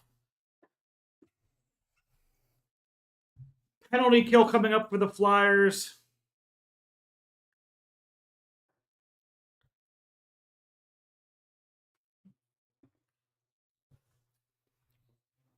Paling out there with Hathaway, York, and Sanheim. Paling taking the defensive zone faceoff, but Vancouver wins it. Back to the point. Gets it down through, but Sanheim breaks it up. Is he able to get it out with Paling? Paling has the puck. Forecheck does work, though. Going to be over towards York now. Sanheim gets it up. Sanheim clears it. 15 seconds gone. And the Flyers penalty kills on its third attempt at a kill tonight. The fourth ranked penalty kill from 2023-2024 season. Vancouver looking to break in. They get in, passing it across the ice to the left-hand side. Paling there, checking it with Sanheim, but gets back down deep. Going to be underneath, back behind the goalie. Gets out to the right side circle. Doesn't get to the point, and the Flyers clear. And we're going to see a big line change happen for the Flyers. About a minute and 5 seconds left on this power play for Vancouver. Looks like we got Brink out there, as well as Ristolainen and Lawton. Oh, it's Konecny out there with Lawton. And Erik Johnson out there with Ristolainen. Lawton looking to fight with this with Erik Johnson in the side. Risto's joining in now on the right hand, down by the right, the red line on the right hand corner of the defensive zone of the Flyers. Bunch of bodies there. 30 seconds, 35 seconds left in the power play. Puck comes out. It's going to be towards Konecny. Konecny's looking to get the puck out, is able to, and dumps it down deep. A nice clear there. 25 seconds left in this penalty kill. A decent kill, probably a much better kill than their first two for the Flyers. Forrester back out there. He stops them at the middle of the ice. Vancouver's looking to break in. Forrester deflects it back. 13 seconds left in the power play. Forrester tips the puck again. 10 seconds left in the power play. Puck still in the middle of the ice for Vancouver. They're looking to break in. 5 seconds left. They break in finally, but the puck possession does not really seem to be there fully. Full strength back out, but Vancouver does have it in the left-hand point. Back down below the red line, back to the left-hand point. More towards the middle right-hand point. Looks for a shot, gets blocked by Couturier. Dumped back in deep, and out to Vancouver on the right-hand side. They dump it back underneath, but the Flyers defense picks it back up, and they're able to chip it out, and the penalty kill, and the clear is over. Farabee is trying to get down. He forechecks it pretty well to kind of allow the Flyers to change if they need to. Brink is on the ice. 9 minutes left in this second period. Much more clogged up second period on both sides. Of the Flyers should have scored on their second power play. Farabee missing a wide open chip net shot. Good breakout dump there by the Canucks, but Harrison picks it up, throws it to the right-hand side where it's the Canucks waiting for it, and the Flyers are just going back on the back check, the forecheck of the Canucks. Canucks get it back up to the front left point. A beautiful slap shot pass that gets tipped in by the Vancouver Canucks, and they go up 2-1 here in the second period. A beautiful pass out to the point, and a beautiful slap pass that allows the Canucks to take the lead once again tonight. Hoglander, beautiful pass to the point, and then the pass goes straight back to Bluger, and Bluger tips it in. What a beautiful slap pass. And just found the good spot on the ice. Lachenko a little bit late, but I think that's more good passing and good finishing. Middle of the ice after the first faceoff. Vancouver gets it now in the offensive zone. Ristolainen playing it in the corner here with Vancouver. It's going to come out to Morgan Frost, who throws it over to, I believe, is Michkov. Michkov up with Tippett and Morgan Frost. He's on his way in, centers it, and the puck's in a dangerous position, but the goaltender, Lankinen, is able to stop it. 8 minutes and 4 seconds left in the second period as we go to commercial break. One team was able to connect on a beautiful shot pass and on the goalie, and the other team did not.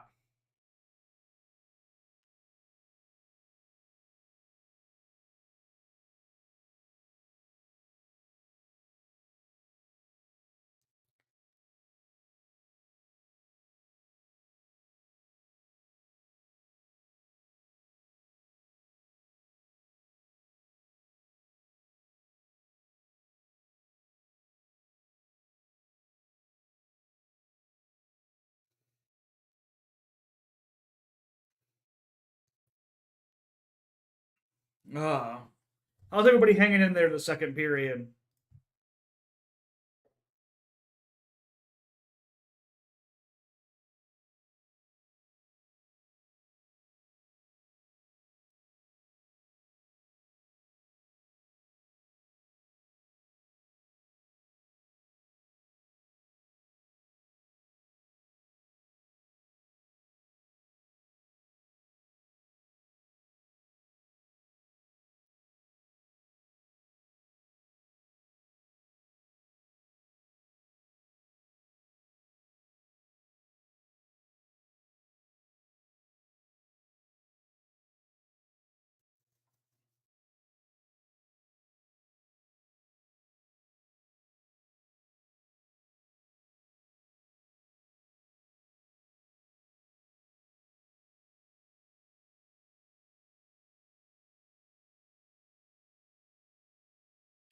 All right. We're coming back here. 8 minutes left in this second period. Down 1 goal.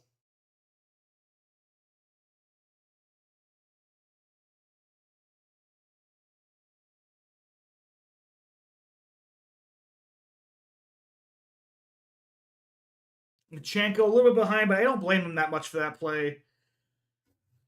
White face-off win for the Canucks. They're racing down the ice. 3-on-3 here. Right-hand corner. Flyers trying to stop it back out to the point. Been dangerous so far. The Canucks get the rebound, but the Flyers collect the second rebound and a broken stick for somebody on the ice. I assume it's a Canucks player, as it looks like they lost a player there. Couturier picks the puck back up.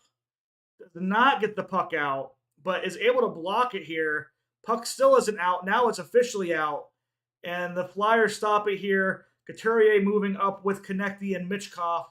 is not really able to get it to anybody here yet. Konecny fighting for the puck on the right side, gets it, throws it in the deep corner of the ice. Michkov is going for a change. The Flyers are likely going for the change as Vancouver takes the puck out of the zone here now. Icing coming up. Nope. Good tip by the Canucks to get in there. Zamula pushes it around to tip it. Tippett is looking to try to break it out, but nobody's there. Eventually does find the breakout pass. Has Frost there. Has Forrester there. And is not able to get a rebound overall. Garland for the Canucks on the rush backhander goes wide. Canucks fighting for it in the corner. Back up to the right-hand point, down towards the middle point. Shot back on goal, blocked. And it's going to be a race between Forrester and Force getting it. But the Canucks get it, but the puck gets blocked in the middle of the ice. Tippett picks it back up for the Flyers. Tips it back off. Paling's going to come in with Hathaway. Paling tries to take a shot, and it looks like it goes out here. 6:16 left. I think that's another TV timeout coming up. No.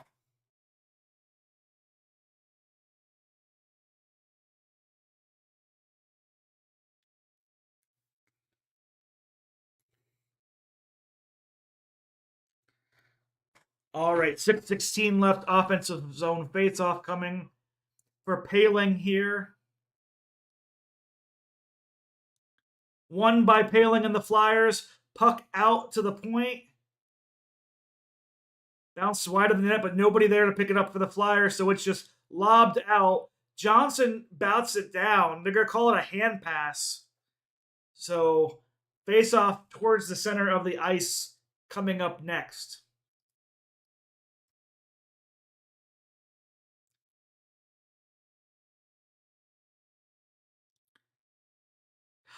The Flyers have 15 first-round picks playing on their team. Wow.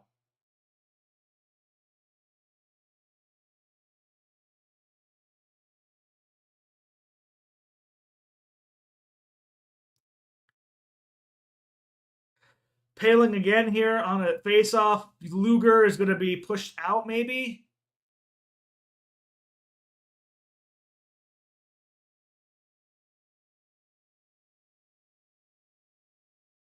Paling wins the second face-off. Back to Johnson. Hits the referee, though. Flyers lose the puck at the middle of the ice after the referee hit. Drysdale goes back to try to chip it up the ice. He's able to, but likely going to go for an icing. It does. All stopped by the referee. I believe the linesman.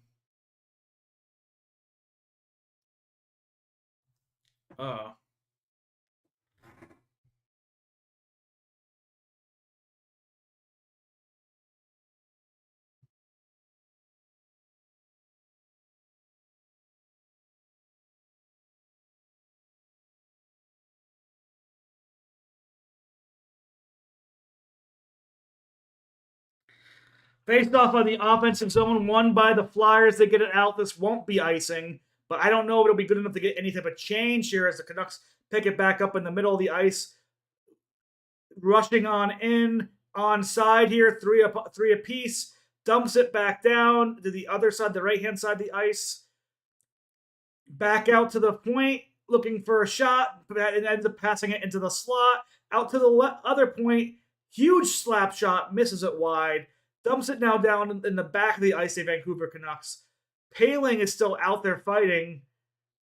Hughes has it in the middle of the ice here. Takes a little, wrister, and the Flyers are able to get possession here. Moving up is Farabee.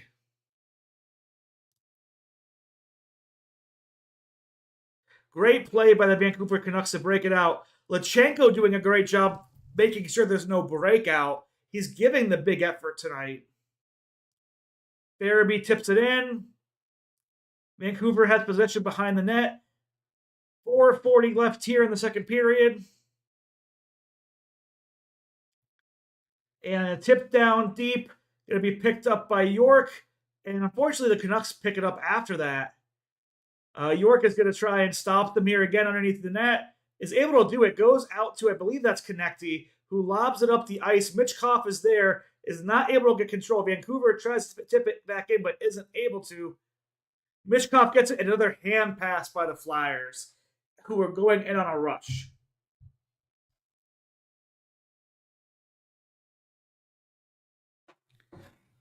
4:13 left as we go to our final commercial break of the second period.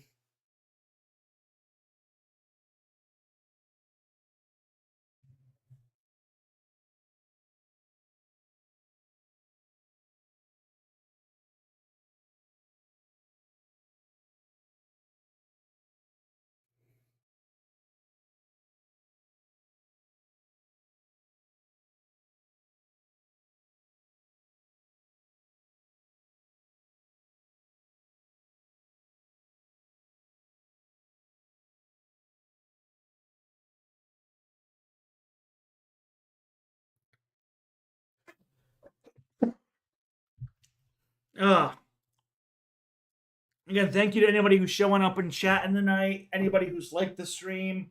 I see I've gotten a couple subscribers potentially off the stream, like Major Tao here. I appreciate you all very, very deeply.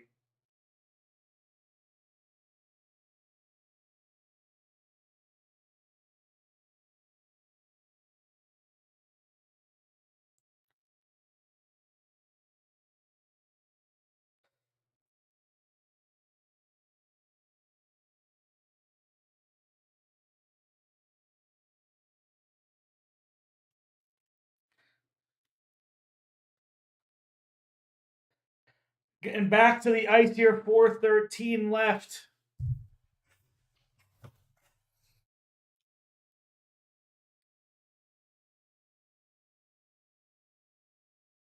Oh, that's a nice hit there on Sanheim.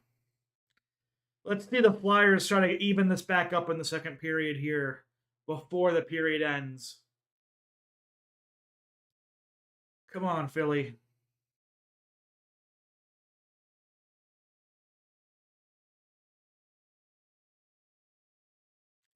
Face-off goes to the Canucks here, middle of the ice. They dump it down deep. Zamula is picking it up on the Canucks forecheck. Out to Michkov, who gets it to Konecny. Puts it back out to Zamula, who throws it out deep. And gonna go out to Michkov, breaking it into the ice here. No big play yet from Michkov. Tries to pass it in the middle, but he's picked off there, leading to a 3-on-2 for the Canucks if they try. Konecny gets back to stop it from being a 3-on-2. And the puck ends up in the Flyers' hand. I think the Canucks were just tired that shift because they didn't do anything with that opportunity. Michkov drops it back in the middle. Couturier kind of on the forecheck as chains happen.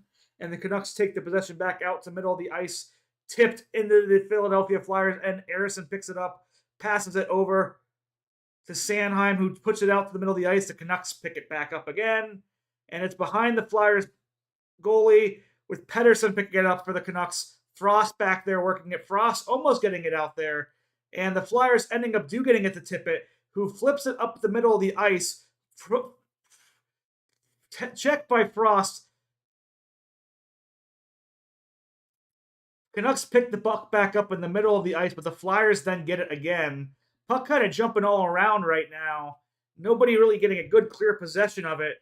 Puck in the middle of the ice here. Canucks pick it up, but again, it just flies right back out to the Flyers, who push it out to the middle of the ice. 2:30 left here in the second period.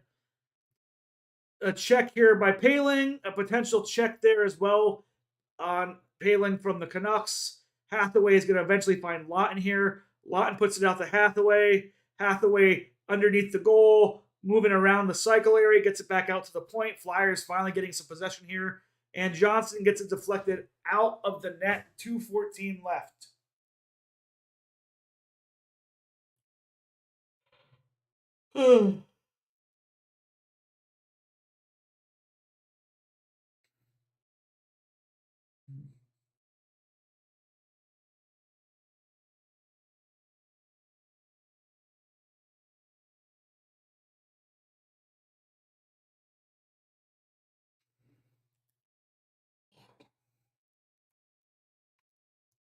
All right, Flyers coming out with the big guns here. Lutsenko taking the draw. Konecny out there with Michkov. So we got the two young guns with Konecny. And it's going to be won by the Flyers. Konechny gets the puck, trying to get it back out. Unfortunately, gets out of the zone, but Lachenko out there with Michkov and Konechny. Flyers have possession. Erik Johnson having trouble with it in the defensive zone, pushes it out through. Michkov gets the puck now, able to pass it to Drysdale. Nothing really happening here. A minute 45 left in the second period. Canucks take it back out, throws it in the middle of the ice, doesn't hit anybody besides like a tip. Zamula gets it back out to Drysdale. Drysdale looking for a long pass, finds Farabee. Puck is onside as Brink goes to forecheck. Brink forechecking there with Farabee. Farabee gets the puck. Farabee throws it to Zamula. Zamula shoots. A good glove save there by Lankinen. Ristolainen keeps the puck in, gets it down deep. Forecheck still happening for the Flyers. Puck gets kind of pushed around to eventually bounces down for the Canucks, who now try to move on a rush, but Couturier stops it, but the puck goes back out. Nobody's covering the Canucks player, but it is blocked out by Zamula. 55 seconds left in the second period here. Canucks on the boards here with Ristolainen knocking down the Canucks player. No penalty call, but time is moving. 45 seconds left in the second period. Flyers get possession. Brink gets it. Brink's just going to toss it down the ice, and it's likely going to be a bad icing with 38 seconds left.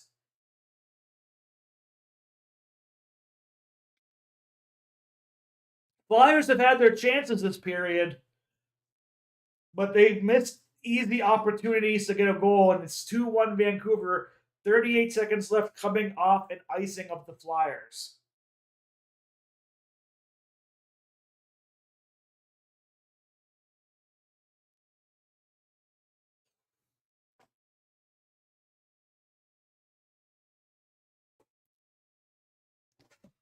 Well, somehow Bobby Brink got off the ice. Flyers take the face off. They're able to win the face off a bit, but forechecks of Vancouver's hard. Couturier gets it out there. They're coming back, but a good poke check there by the Flyers. Get the puck back out. 22 seconds left. Flyers get it back out. Couturier gets it down deep. 15 seconds left. Canucks have possession and behind their net. 10 seconds left. They might just let the time run out. 7 seconds left. 6 seconds left. The Vancouver Canucks are going to take a 2-1 lead into the third period here as we go into the second intermission.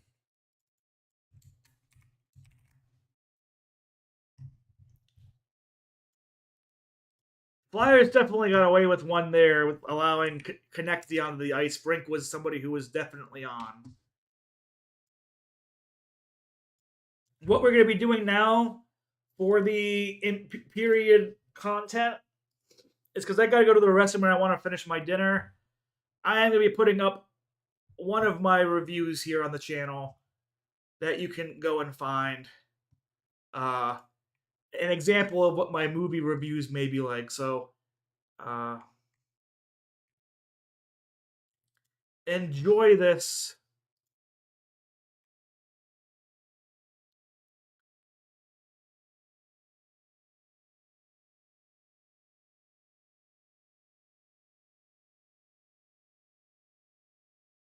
Review of Joker Folie à Deux.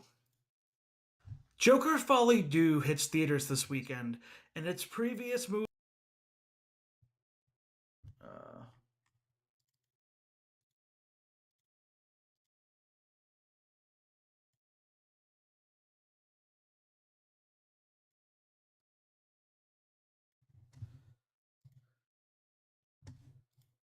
Movie was able to win 2 Oscars and get nominated for a variety of Oscars, during its campaign season last time. There's a lot of anticipation for this sequel movie. Does it live up to expectations, or does the bottom fall out of it as it tries to be too many things in one? Let's get into it. Yes, there's a lot of things I have on my mind when I'm talking about Joker 2 here. First off, we're going to start out with positives. This movie has, I think, amazing production design. the makeup, the setting, the lighting, so much great work in the crafts categories, you would say, of the Oscars. I think Todd Phillips and team does very well here. The parts of Gotham you see that are great. The prison sequences are great. The overall sequences, that you see, Joker and Harley have throughout the movie, I think are fantastically shot and put together and are just really a testament to, I think, the high level craftsmanship from this movie. You also have some very great acting being done by Joaquin Phoenix as Arthur Fleck, or as more people would like to know him as the Joker, as he battles himself and tries to figure out, who he is after what happened in the last movie. Is he accepting his Joker identity, or is he still struggling with that post Joker 1? And then you have Lady Gaga playing Lee, or Harley Quinn. And as much as I love Gaga and her performance in here, I do have to say the character of Harley Quinn feels very null and void overall in this movie. So as I move past my positives, the production design, the craft stuff, the hair and makeup, all really well done, cinematography well done, the acting all around, especially from the leads, Lady Gaga and Joaquin Phoenix, we have to talk about the sad truth about Joker Folie Deux. And that is, the story was trying to be way too many things at once, and the direction of Todd Phillips here, I feel, failed at being able to control what exactly this movie was trying to be. And in all reality, with it trying to be connected as a sequel or even just connected to the universe it found himself in. And whether it's trying to have musical sequences and tell the story of Arthur and Harley through music, or trying to be a courtroom drama, or trying to be like a personal character study of either Gaga's, Harley Quinn, or mainly Joaquin Phoenix's, Arthur Fleck. This movie just is so disjointed, and the story gets so lost and doesn't feel like it's matching itself in different areas.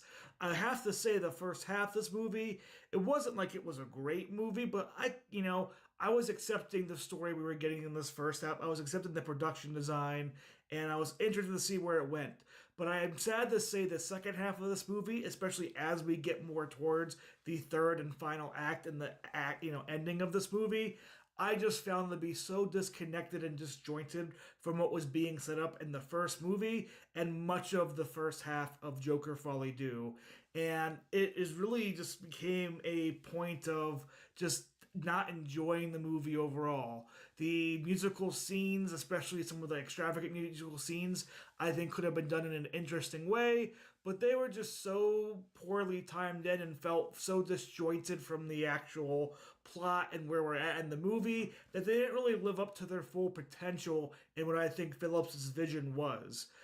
Overall, this is one of those tough movies where I feel the storyboarding and the direction, that choices that were made in this movie are so severe, it will take away all of the high praise that I would be giving to things like the acting, the production design, hair and makeup, cinematography, even the score at points, because you have to sit through this over 2 hour movie and enjoy it. And it really leaves me here with a sad, sour taste in my mouth that I'm having to give, Joker Folie Deux a silver rating. Not because I don't think there aren't great things you can take away from this movie and enjoy about this movie, but the plot is so disjointed, and the second half of this movie doesn't even feel like it wants to be a part of the first half of this movie. And it definitely doesn't want to be a part of the same world or same setup that it had from Joker 1. It is so disconnected. It is very off-putting and just feels like you're wasting your time, while you're watching this movie. And the ending is, again, something that I just left myself wondering, why did I see this movie? Why did I waste 2 hours of my life for that ending? And I just am just worried about, people's reception to that. I can't deny some of the good that happened in this, all around. Like I've been giving praise, but it's just one of these sad times where everything is so dependent, I feel, on the story in this movie being enjoyable for you and being able for you to watch and take this. And it's not like it's a depressing story feeling, it's not like it's a dark story feeling. It's just a null and void story feeling, and you makes you wonder, why did I spend my time even in watching this? So I'm giving it a silver rating just because I appreciate all the great acting that takes place, all the great crafts that take place. But the story and the direction of this movie is bronze level. So if you're not somebody who's looking to enjoy good acting performances, good, other stuff like that, this isn't going to be for you. But I'm happy to hear what people have to think down in the comments below. Am I wrong about this? Are you higher on this Joker movie than I am? Are you agreeing with me? I don't know how well this is going to do in theaters.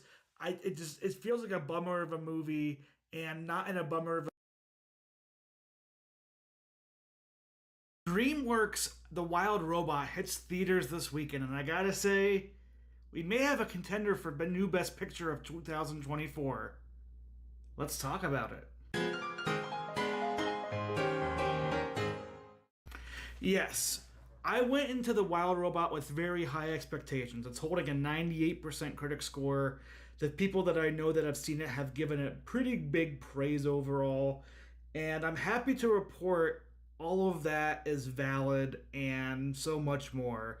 We're going to go into some of those details non-spoiler wise here on the channel. But again, we're 13 subscribers away, at least from the moment I'm recording this, to 500. So if you like movie reviews, if you like other types of stuff like, Survivor stuff, football stuff, TV show reviews, conversations, live streams, subscribe and like this video here at Josh Does Movies, as my goal of 500 is moving ever closer. But I'm going to go back to talking about what may be my favorite movie so far of the year, The Wild Robot. And the best way I can describe this movie is it's a beautifully animated movie from DreamWorks that takes us in this outside environment world, where almost like a futuristic world per se, where a robot finds themselves lost, or lost in wilderness, and their program is to just complete tasks for people, and they don't have really any people to complete tasks when they live in the wild. And Ross here, played brilliantly by Lupita Nyong'o, is just such a fun character that goes on this really incredible emotional journey of going beyond the base programming into discovering who they are as an individual and the things that they love and motivate them throughout the whole entire world that they live in. Early on in the movie, the premise of the movie is they find themselves in a situation with a new hatch gooseling that has imprinted on them that they have to kind of act motherly to this gooseling. And the story that Ross and many others go on is one that is so family focused and oriented, as well as one that really tells a great story of parenting and the struggles and just the everyday life, maturity that you push through as a parent. And again, the script of this movie I thought was worked very, very well. And even throughout the base theme of parenting, this movie goes above and beyond in a lot of different ways, whether it be with the outside realistic nature in some parts of the wildlife. This movie isn't afraid to use real life wildlife scenarios as part of a joke or just a real thing these animals are living with. I thought it's pretty clever how we get to talking animals, and how they work in their environment. I just think worked very well for this very family friendly film, but just a great film altogether. Layered in there is so many extra layers of story where they're showing, they're not telling, they're not even giving any details beyond what you see. But this is a different world that we're living in now. Maybe sometime in the future, and maybe things have happened. Again, they're not over the head, they're not forcing some type of message, but the small bits you get when you notice them, when you see them, it's very great filmmanship. It's very great, I just think, writing and directing and storyboarding to have these elements in there and not have it be such a central focus of the movie, but it's very much there, and it's something that you can have a talking point coming out, and it's a very clear intended thing. The Wild Robot just gets almost everything right, and by almost, I'm trying to think of something it didn't get right. I think it had great comedic timing. It had really fun characters who worked together, building and really develop good relationships. It had great motivational points. It had emotion, raw heart that makes you fall in love with these characters, and the animation style and the music that goes with it. But definitely the animation style is above and beyond beautiful and just a lovely world. This is one that is very much a family friendly film. And in the theater, there were kids that were very young, probably under the age of 6, that were having a blast. But I could tell their parents and grandparents were having a blast too, and so was I. The jokes were landing for all ages. The just intelligent themes of this movie are something that will engage any person of any age. And the overall aesthetic in the world just felt refreshing, new, and even though it's you can point to things where it's not as new, it just was an overall amazing movie. I have to give this rating a clear diamond. This is one of the best movies for me of 2024. If you're looking for something to go see in theaters, whether you're with a family, whether you're by yourself, whether you're just looking for just a good movie, The Wild Robot should be it. We need movies like this that aren't sequel tags to previous IP that are so good quality. This is no different quality to a Toy Story, a Coco, a Shrek. Go into this movie, have a great time. Let's build its box office up. This should be a big hit for how good the movie is and how well it works on all these levels. It's, again, like I said, it's one of my favorite films of the year. I can't recommend it enough. Tell me if you've seen The Wild Robot down in the comments down below. Do you intend to see it?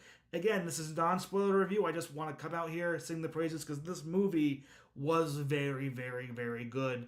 And I hope we get a lot of people who go and see it. But until my next review, thank you for stopping by, and I'll see you next time.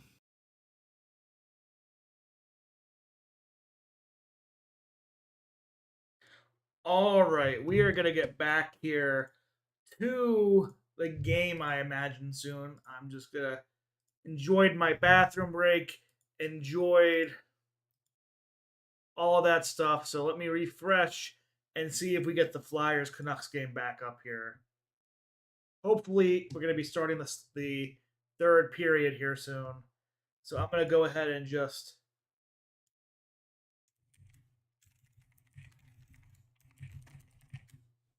go like this.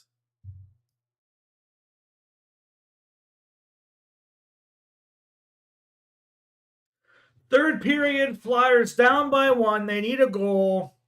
Teddy Bluger got the second goal for the Vancouver Canucks. We are back in it here. One period of hockey left. Can the Flyers do it tonight here? Let's find out.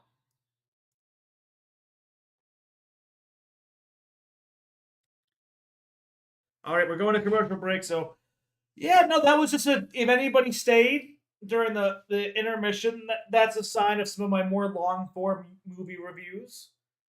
I have a couple reviews out for movies I saw yesterday, Saturday night, and piece by piece, in my 60-second form here. Just give you an idea of what I'm kind of like as a reviewer and how I kind of review things and try to view things on what people may like and what people may not like.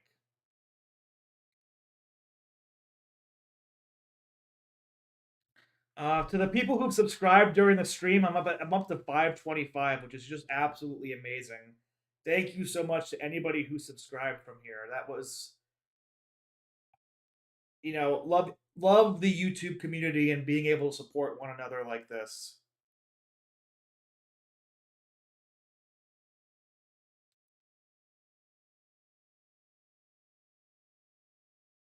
Hopefully, we'll see a big comeback here.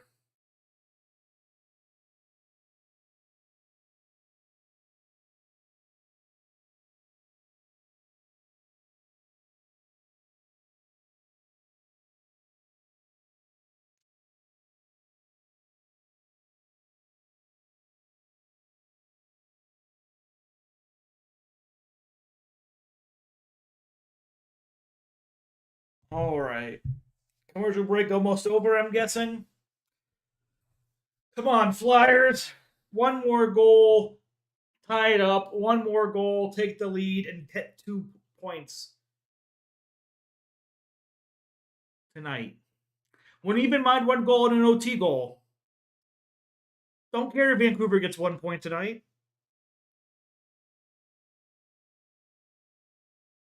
Let's get a Michkov and Michkov action tonight.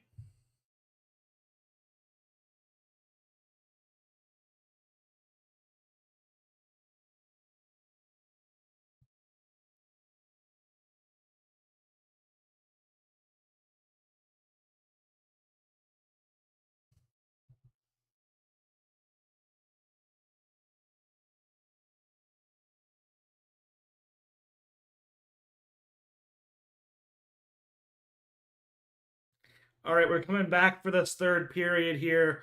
Can the Flyers rebound and come back?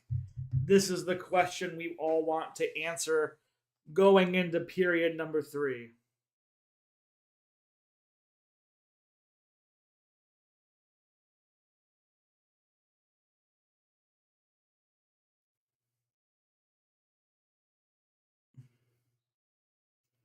Matvey Michkov.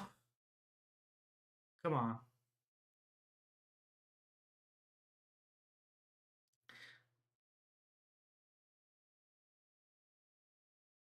Come on, Michkov.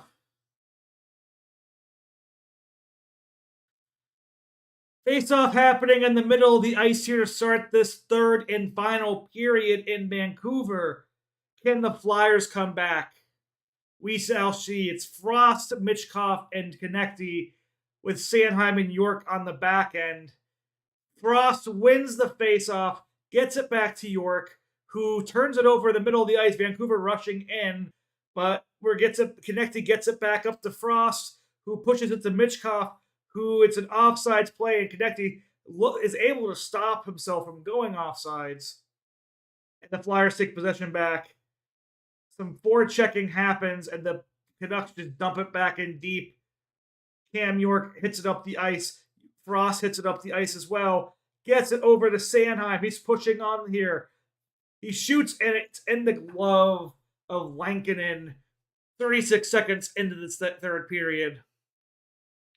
Drysdale coming out.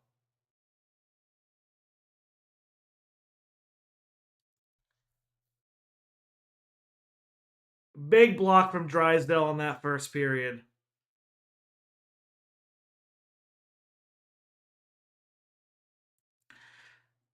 Got to get an offensive zone faceoff here for the Flyers. Pachenko gets kicked out of the faceoff, which brings in Owen Tippett. Owen Tippett, Forster, and Michkov. Forecheck there by the Flyers. Going to be out to Tippett. Tippett gets it down deep, but it gets poked out to the Vancouver Canucks defenseman. Some good forechecking, a miss slash call, if you ask me, on the Flyers. And the play back in for Tippett. Tippett loses the puck. Vancouver on the rebound. Johnson here kind of gets back. Shot goes wide on the rush. Lutsenko turns the puck over underneath, but not that big of a turnover. Out to Tippett here, who throws it up over the ice into Forrester. He's in by himself, the goal scorer of the game so far, into the chest of Lankinen, and puck is frozen again.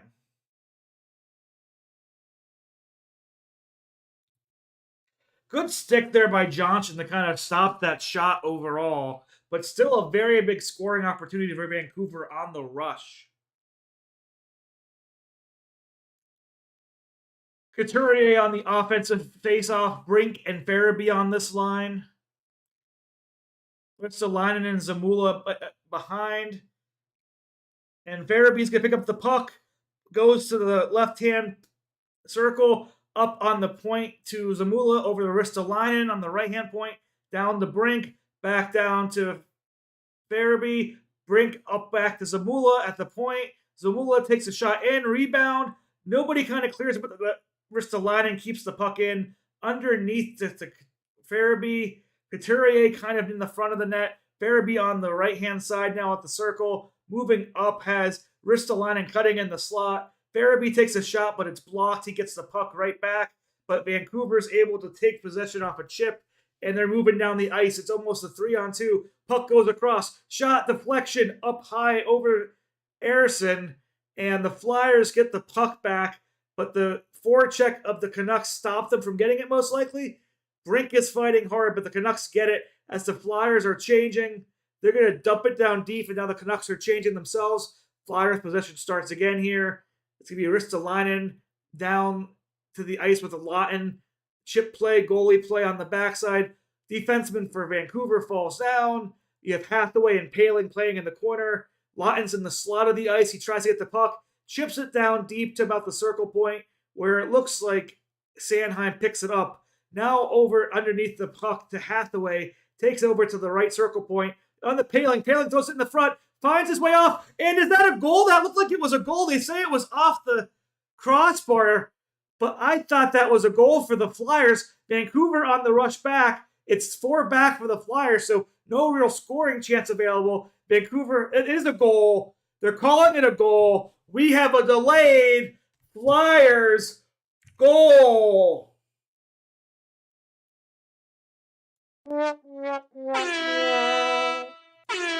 Sad horn because it took so long, but Cam York ties it up from the point. That looked like it was a clear goal when it first happened. I'm surprised they didn't call it, but it goes in off the middle. Yeah, that's a good old-fashioned goal. Off the post and in.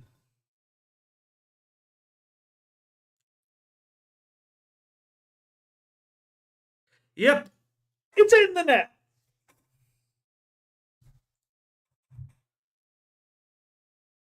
What a shot by York.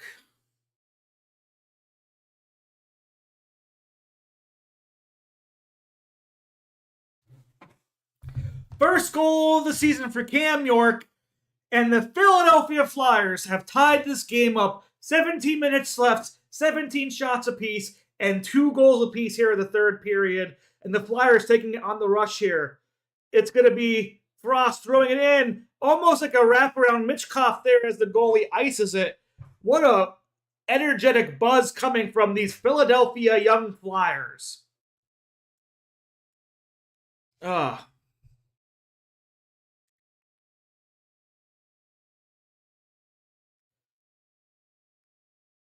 Almost left it there. Michkov was ready to pick it up, and Frost almost tucked it in. That almost went in on the skate, so good skates there by Lankinen. Frost staying out on the ice with Michkov and Konecny, and we'll see if with Drysdale and Johnson in the back, if anything can get going. But the Canucks win the face-off. They get the puck out, but it's going to be an icing play. So we're going right back to an offensive zone face-off for the Philadelphia Flyers.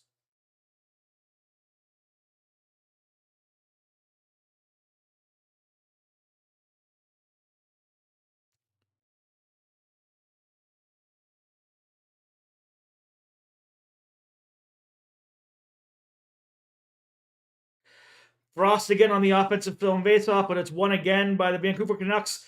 Almost back check there by Michkov. Canucks try to get the puck out, do get a tip in.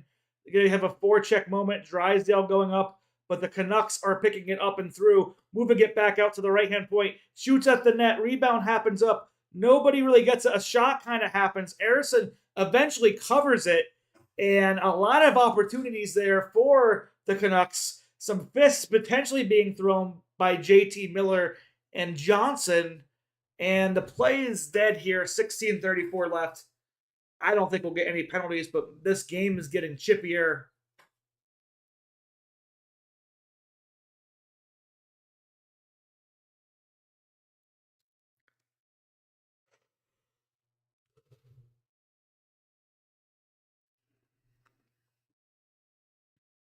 Good save there by Eriksson and good cover right up afterwards.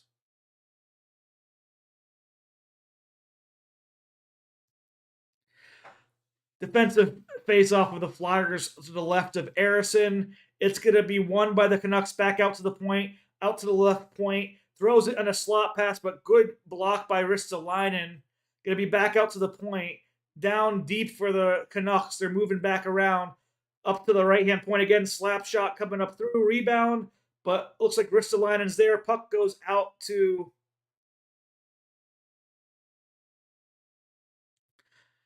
back to middle ice with the Canucks. They get it in. They have a player waiting on the left hand side. Shot up, deflection, block shot potentially. Canucks get the puck back. Tries to throw a slot play, doesn't get through. Gonna try and get a play up, but the tired Flyers are just gonna chip it off the ice. They're gonna call that an icing.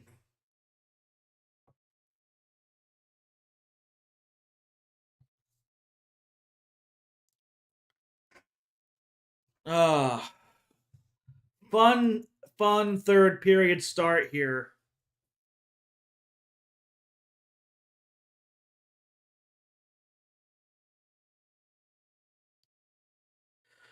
Great save by Harrison there. Defensive faceoffs to the one side, one by Konecny here on the Flyers. They're getting out rushed there, chipped it in deep. Forrester is on the forecheck. He gets the puck here, it looks like. He is able to still get the puck. He throws it back in deep. Tippett is out there as well. Lachenko is out there as well. Vancouver throws it in the middle of the ice. It's going to be Harrison playing it to the side, but Vancouver's right there. Takes a shot wide of the net. Lachenko pokes it out of the zone. Good play by the rookie. Vancouver does have the puck now, middle of the ice, trying to break in. Flyers trying to stop them from doing it, but the Vancouver Canucks are forechecking. They have the cycle going. A great deflection there.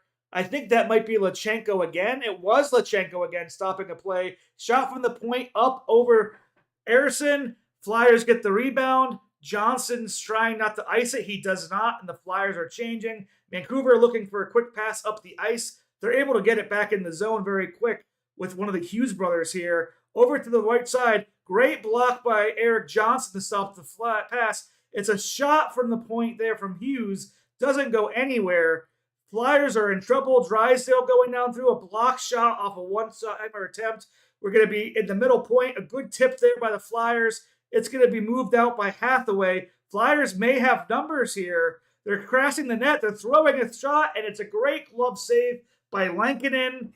And the Flyers escape, and they're going to get an offensive zone face-off here with 14:24 left in this third period. I have to say,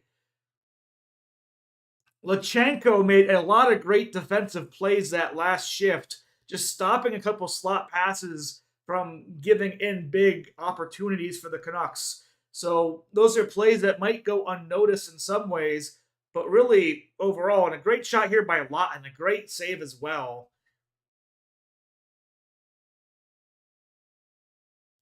But Lachenko here with a great check as you know over to the left hand side. Flyers win the offensive faceoff. Ristolainen shooting, a lot of traffic, kicked it out to the right hand side. Vancouver looking to go on a rush, but good check there by the Flyers to slow them down back out to middle of the ice. Vancouver with an errant pass. Flyers take it. They have four people running through. Ristolainen throws it really hard at the net. Flyers are able to keep it in the zone with Zamula. Some forecheck coming with Konecny, but the Canucks are able to just push it back out to center. Frost is picking the puck back up in the Flyer zone, and the Flyers are going on a rush again here soon. Frost gets it over to Michkov. Michkov moving into the ice, gets a shot on goal. That was a tough shot. Is that a delay of game penalty? I think it was. The Pico power play for the Flyers off of a great angle shot by Michkov. And it looks like we're going to a commercial break. So the Flyers got one power play goal tonight. They should have got a second one. Will they get their third goal tonight on the power play?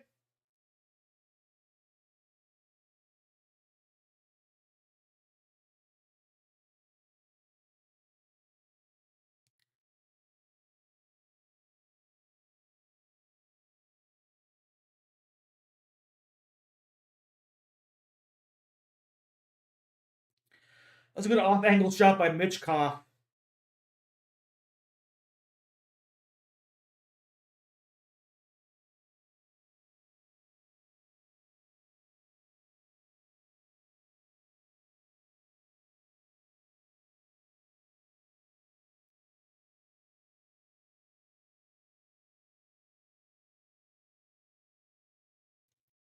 Let's see if the Flyers can take their first lead of the night on the power play coming up here after this commercial break.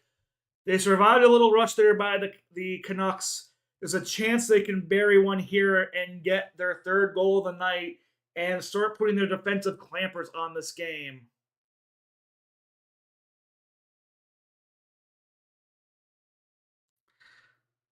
But here we go. The Flyers are on the Pico power play, as you would hear on the Flyers radio network and maybe even the Flyers TV network.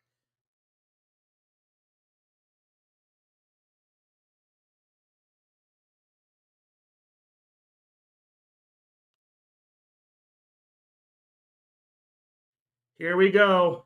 Power play on. Michkov is on the ice. The Flyers are looking to take the lead here. A very fun shot here. Just a corner shot. Forces a bad play by Saucy and gets a yeet where it's a delay a game penalty on Carson Saucy. Flyers with Frost taking the offensive zone to the right of the goaltender, left-hand spot on the zone. They win it, but they were able to get a check off on the Canucks. The Canucks were able to get a check and just dump it off deep. So Flyers take possession here. 150 left on the power play. It's Drysdale with the puck. He throws it back to Konecny. Konecny looking to get into the zone here. He's able to not get in. It's an offsides play. And the Canucks get the puck, and they're going to dump it down deep and kill some more time. Ersson with a turnover. No real big shorthanded opportunity, but penalty time, killage time for the Canucks. 1:20 left in the power play. Puck over to Michkov on the right-hand side. He gets into the zone. He's able to not get it deep. The Canucks get the puck again and throws it down deep. Now, the Flyers' second unit has been the better unit of the night, so I wonder if we're going to see them out soon. Zamula's already out there. We see Lachenko out there. Forrester, who has a power play goal, is out there. Brink is out there.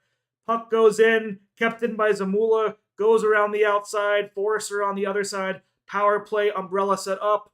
Zamula has it. Lachenko now has it. He's looking at a play. Gets it down low to Farabee. Farabee not able to turn it around for a shot at net. He takes it at the right-hand slot point. Underneath now to Bobby Brink, who's behind the net, moving over to the left-hand circle. Gets it underneath. Gets a potential knock happen again for Farabee, but he fans on the puck.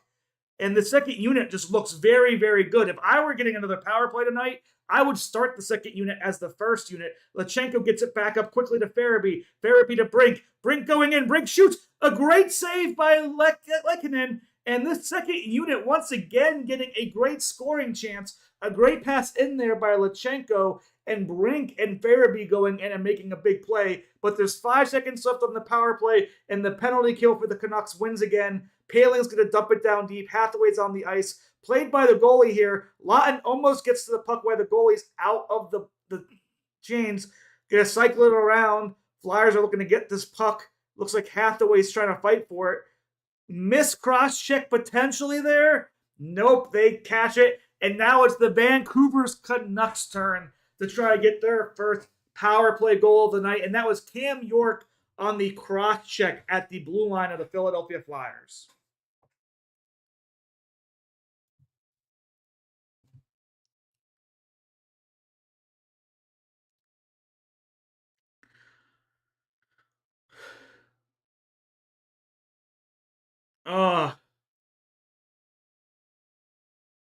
Farabee once again with a chip that he just gets. That's the difference between we want these players to step up for. And Brink almost puts it in on the rush. Great forehand, the backhand type play. And just a bad penalty here by Cam York. You can't cross check like that. You can't hit him like that in that spot. You have the numbers. So now 11:31 left. Vancouver power play. Paling's on the ice with Ristolainen and Hathaway. Canucks get the puck out immediately. They're on the left-hand side. They're at the slot. They move over. They miss a pass, though, so it is cleared out by the Canucks themselves, who are 0-3 tonight on the power play. 1:45 left in this power play for them. Hughes takes it up the ice. He dumps it back. They're looking to try to start up a rush. They get their rush in. Puck is now down deep on the left-hand side. They cycle it over to the right-hand side. Nobody really in the front of the net yet for them. They're cycling it back now to the point. A good check there by the Flyers. Lawton almost breaks free for a shorthanded attempt. Instead, now the puck is just out of the zone, and Vancouver's trying to start up again. Haven't really been able to start up this power play too much. And a potential break here for the Flyers. Lawton's up there with Konecny. We have a defender going through. Defender gets the puck, shot on net, and it's a great stop by Lankinen. That penalty kill, shorthanded goal team with the Flyers are still showing life here to start this season. And a minute left on the power play, and Vancouver starting to try to get it back up again. They put the puck on the left-hand side. Zamula is going to try to get this puck out to Forrester, who just pushes it up in the air and gets it down deep, killing more time off the clock. Goalie's playing the puck, but Couturier's right there. Is still able to force the puck out to the Canucks players. 40 seconds left. They really haven't gotten anything going yet on this power play, but 30 seconds left is still enough time for any team to strike. Great forecheck here from Forrester. Gets the puck, throws it back deep. 26 seconds left in the power play for the Vancouver Canucks. A very solid kill for the Flyers here. Heinen throwing the puck down deep. The Canucks are able to get the puck, though. 15 seconds left on the power play. They get it out to the point. Can they keep it moving? No, it looks like Paling has stopped it. He gets the puck. He clears it down deep. 5 seconds left. 9:30 left in the game. And the penalty kill works again for the Flyers. The Canucks are 0 for 4 tonight on the power play. And the Flyers, 4 successful penalty kills. Puck down deep. Going to be out to Tippett here, who's looking to move up the ice. But it gets blocked out, and the Canucks take possession again and just throw it back down deep where Johnson's going to pick it up and throws it off to the side. Flyers pick it up to Tippett. Tippett gets to Drysdale. Drysdale moving up the ice. He has Michkov.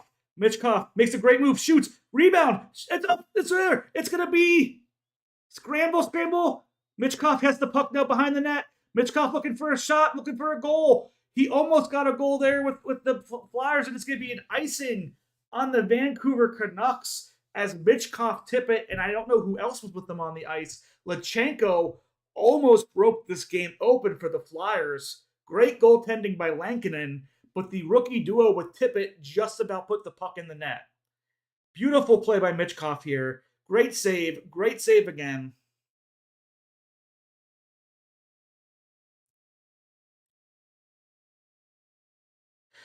Lankinen and Michkov almost went back with each other to get their first goals. And man, that was close. What a save. Almost went in off the rebound. Face-off happens. Canucks almost win the face-off, but it goes in the corner, so it's anybody's puck. It just goes out the middle ice where the Flyers pick it up. Flyers just going to throw it down there deep behind the net. Forecheck comes in for Frost. In on the right side of the offensive zone for the Flyers. Just throws it down deep again from the point. Canucks are going to pick up the puck, chip it down there in the middle of the ice, but the Flyers pick the puck right back up, and they're going to chip it in themselves. Konecny and Frost looking to get in there. It looks like it's Michkov tries to get over the Konecny, but wasn't able to. Sanheim pushes it back out deep, and the Canucks are on a 2-on-2. Ristolainen. Oh, that's a penalty on the Canucks, I'm pretty sure. That looks like it's a holding call, and the Flyers are going on another power play. 8 minutes left in this third period. The Flyers are now 26 shots to 21. Momentum seems to be on their side. And wow.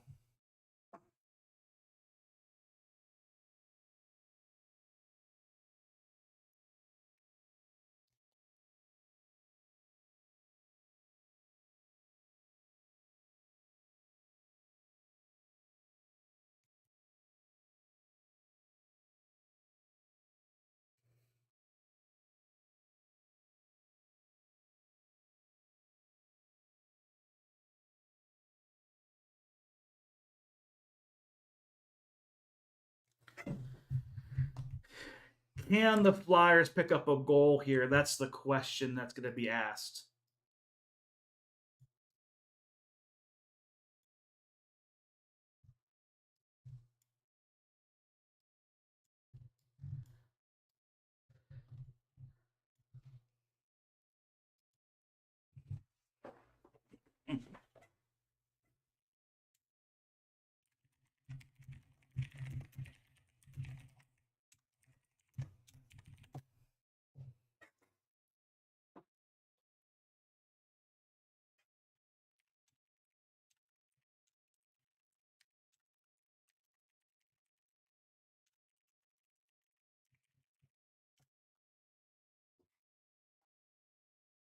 Can the Flyers finish here on this fourth power play of the night?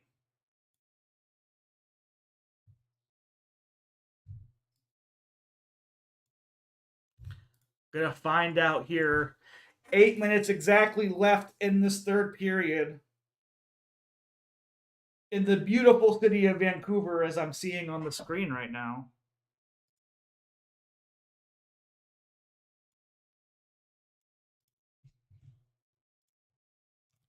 Offensive zone faceoff, and they are going with the second unit first, who's looked much better tonight. Brink gets the faceoff, gets it over the Forrester. Forrester puts it in deep. Brink gets it out there, but it is not able to connect with Farabee, and the puck goes out to middle of the ice. It was Hoglander with a holding call here, and the second unit starting here with Zamula pushing up the ice here, gets it to Bobby Brink. Bobby Brink puts it down to Lachenko, who is able to get the puck back to Farabee, if Farabee could hang on to a puck tonight. And Zamula picking the puck back up. Lachenko back up from a big hit. Great pass here, but not the best pass overall. And Harrison going to put it to Forrester. Minute 10 left in this power play. Forrester gets it to Zamula. Looks like we're going to switch to the other power play unit here. Forrester off the ice. Zamula's still on it. A minute left in this power play. Michkov to Konecny. Michkov moves to the middle of the ice. Michkov breaks in. It's just going to go on the net with the goalie, which 47 seconds left. Offensive zone coming up for the Flyers. You're probably going to have Tippett out there with Michkov, Frost, Konecny, and Drysdale. Oh, that was a big hit on Lachenko, almost like an elbowing type hit. There was no reason for that hit. Oh, the puck was kind of nearby. I redact my statement. That was a good hit.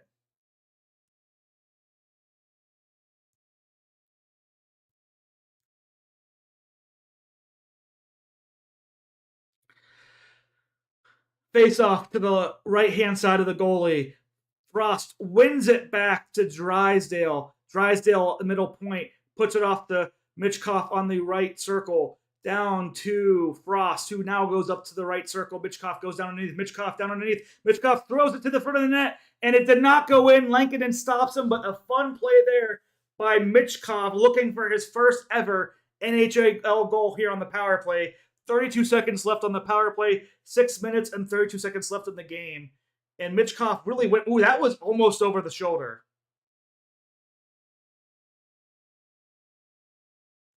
Michkov is finding his footing.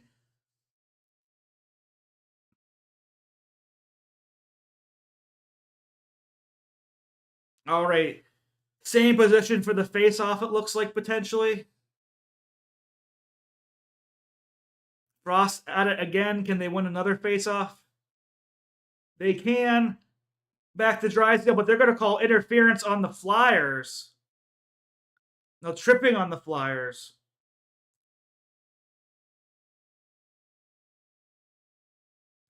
Morgan Frost gets the tripping penalty. 6:30 left in the game.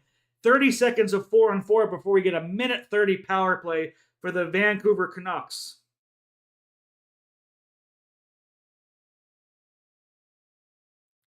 And not great tripping play there.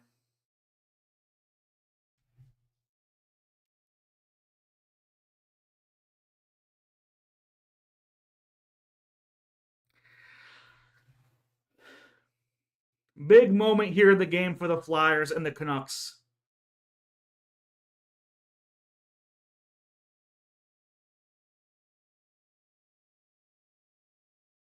Canucks win the faceoff in their offensive zone. Right hand point over, left hand point over, middle slot kind of on the right hand point.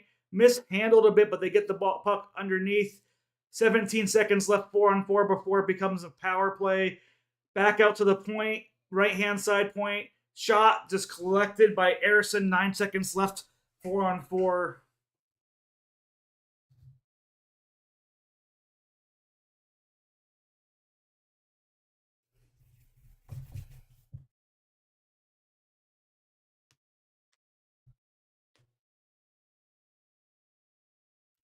All right, we got the Flyers penalty kill units out, looking for this face-off, and Paling and Hathaway with Sanheim and York on the defensive side.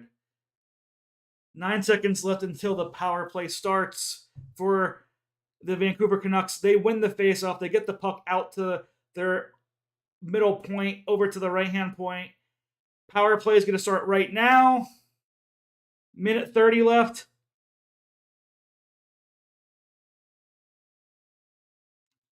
Good wrister, good block by Cam York.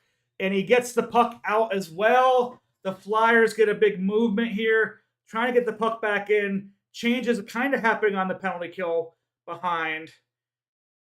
Lawton out there with Konecny.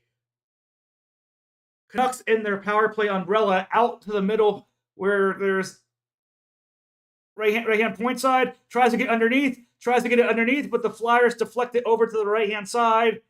And we're back to the left-hand circle. And the puck gets out for the Flyers. 45 seconds left on this Vancouver power play. Just reaching 5 minutes left in this third period. Tippett looks like that's Forrester on the penalty kill. Not able to get it in are the Canucks. Couturier breaks it up. 30 seconds left on the power play. They throw it in. Johnson's going to get there. Johnson's being forechecked in. Ristolainen's in the area. 20 seconds left on this power play. Just killing it here is Johnson. Couturier also kind of in the area. They eventually do get it out to the point, but it's mishandled. 10 seconds left on the power play. Canucks have to re-enter the zone. They're doing so, but most of the Canucks are changing. Flyers are able to strip the puck. Fan, though, on the puck. Fan on the clear. So the puck is still in the Flyer zone with Vancouver in possession. And they get the puck at the slot, but the Flyers are stopping any shots from happening. Shot from the point happening over the goaltender. Rebound goes through, and Ersson collects the very weird-sided shot, much like Michkov's earlier shot. And the puck is iced. 4:14 left in this game. Ersson looking a little shaken up potentially. And it's still 2-2.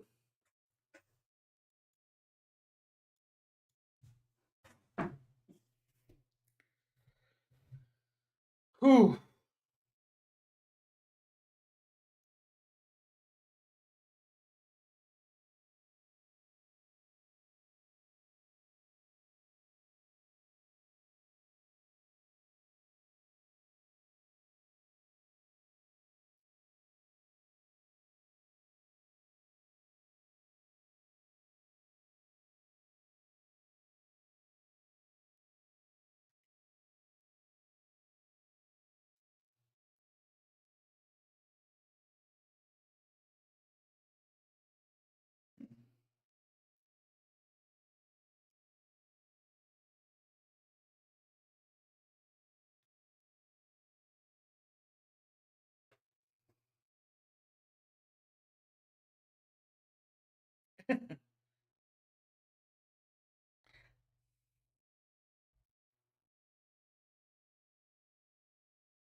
All right, we're getting back to the game. Ersson is still in the net after taking that weird angle shot. 4:14 left in this third period. It's going to be a defensive zone faceoff here for the Flyers. Offensive zone faceoff for the Canucks. Left side of Ersson, right side attacking for the Canucks.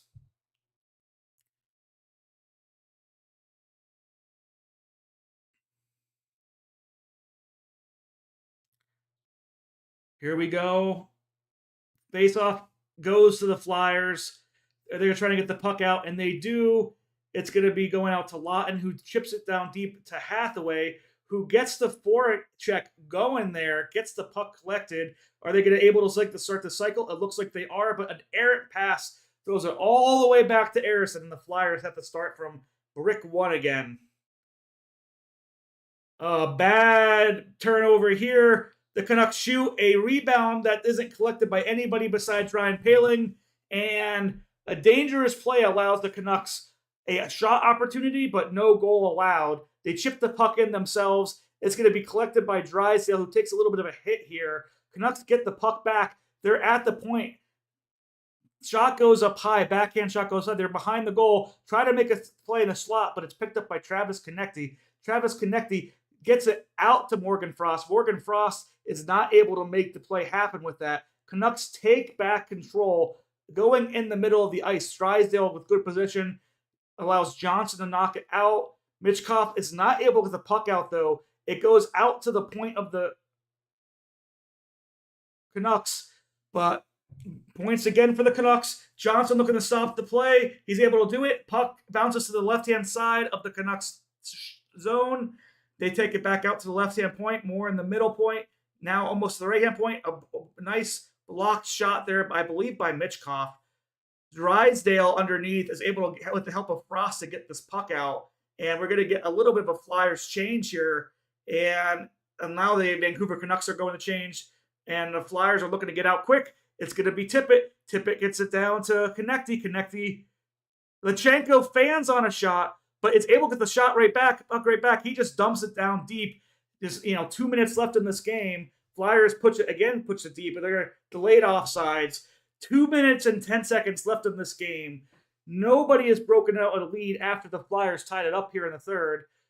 Canucks try to go it down deep. It gets broken up. Forrester, who's played a very good game today, gets the puck, puts it out to Lachenko. Some checking there by the Canucks, but Lachenko makes a great play on the puck to keep it out in center ice. Flyers keep possession of it. They put it all the way over to, I believe, Sanheim. A bad pass in the middle of the ice doesn't really lead to anything for Vancouver. York puts it back to Sanheim, who puts it to Lachenko, who just dumps it kind of deep here for Farabee, but the Canucks just cycle it around. But York jumps up. Goal scorer tonight almost gets another one. Hathaway is chipping away. A minute 18, a minute 15 left in the game. Flyers do not have possession, but they are forechecking with Couturier. Canucks have the puck in their zone. They're now moving it up. They chip it in, and it's going to be a Flyers D-man collecting it. Lawton has it. Konecny also connected to Lawton. Lawton has it in the middle of the ice. He's going to chip it in on goal, and the goalie is going to collect it with 55 seconds left in the game. The Flyers will get an offensive zone faceoff. A nice veteran play by Lawton to dump in and get the faceoff. Michkov stayed with Hughes and made a great block. A great defensive play. And then York with a great offensive play almost gets it short side. 55.1 seconds left. I'm seeing Konecny on the ice. I'm seeing Morgan Frost on the ice. I imagine Michkov is on the ice. Faceoff is won by the Canucks. They just throw it out deep, but it's going to go into the hands of Ristolainen, who eventually gets it back to Frost. Ristolainen gets it back himself, dumps it in with 40 seconds left. Konecny is going to be on the side there, but the Canucks are able to push it up the ice. Zamula fanned on it. Turnover, but not a shot on goal. Canucks miss a game-winning goal opportunity. The Flyers get it out. 25 seconds left in this third period. Canucks just tip the puck in, and the Flyers have 20 seconds left to kill. They have possession. They don't get the puck out, but now they do. And who's this rushing for the puck here? Well, he wasn't able to get it. Now the Vancouver Canucks has it. 9 seconds left in the game. They're going on a rush here. Throws it in the middle. Stopped by Arison. They get the puck back. 4 seconds left. 3 seconds left. They take a shot. Across the middle. Doesn't get it in. Time runs out, and we're going to overtime. A point apiece for the Vancouver Canucks and the Philadelphia Flyers.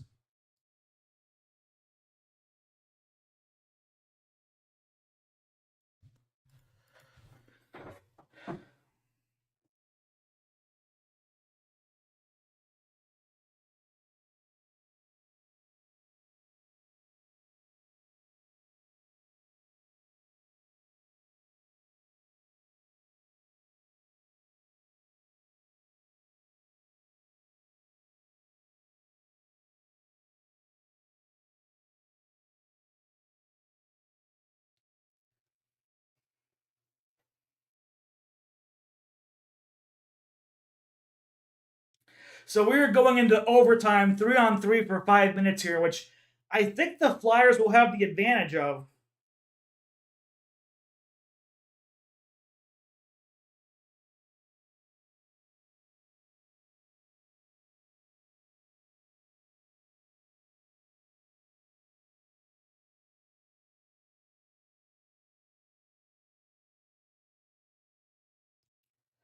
But the Western Conference team and the Eastern Conference team both get at least 1 point.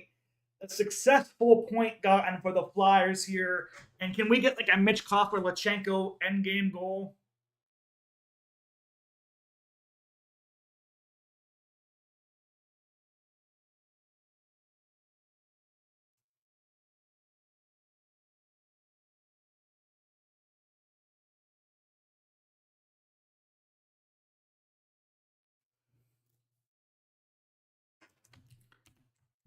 Here we go.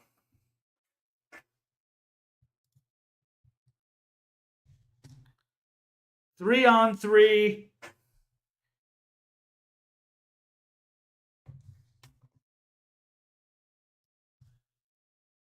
Couturier, Konecny, and Sanheim to start. Miller, Hughes, and Besser to start for the Canucks.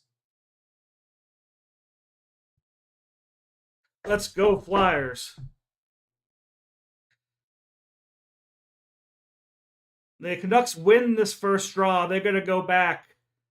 Hughes has the puck at the midway through, throws it all the way back to Besser, I believe. I don't even know. I can't keep track of these Vancouver players. Gets it back to Hughes. Hughes tries to go in. Konecny is guarding him. Hughes makes a good play. Back to JT Miller. Back to Besser. Back to Hughes in the offensive zone at the point. Goes over to the left hand. Couturier picks up the puck.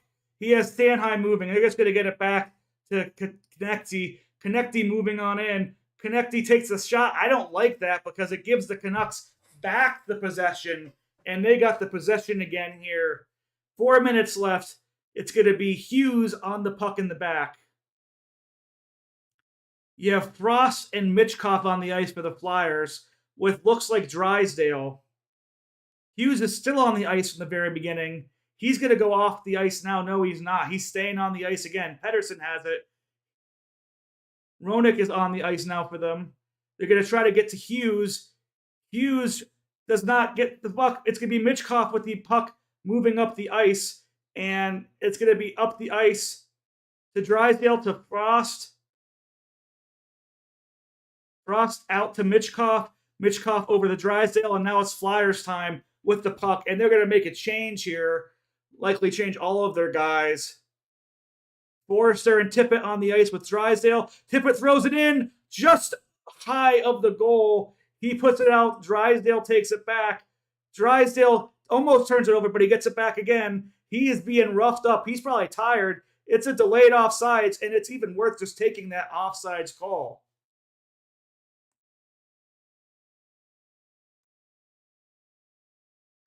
Drysdale was tired there, so we'll take that right now.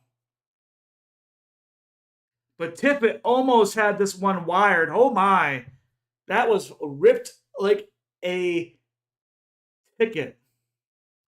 And a great glove save by Lankinen. So 3 minutes and 5 seconds left in the overtime. It's going to be a face-off, I think, just outside the Vancouver zone. Luchenkin and Konecny out on the ice. Luchenkin looking to take a face-off here against Miller. And Miller does win the face-off, so Canucks have possession. Hughes out there, Lachenko out there.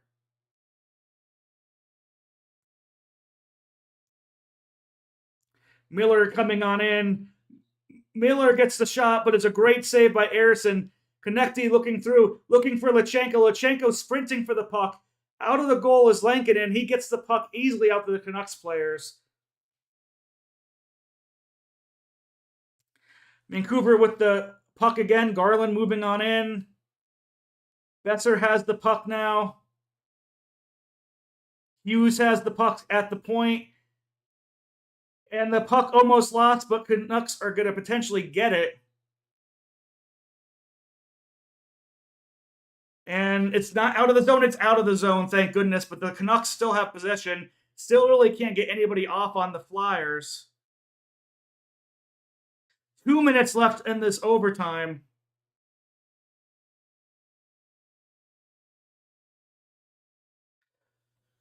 Lachenko gets the puck out of play to allow the Flyers to change. A good stick game from Lachenko as the rookie.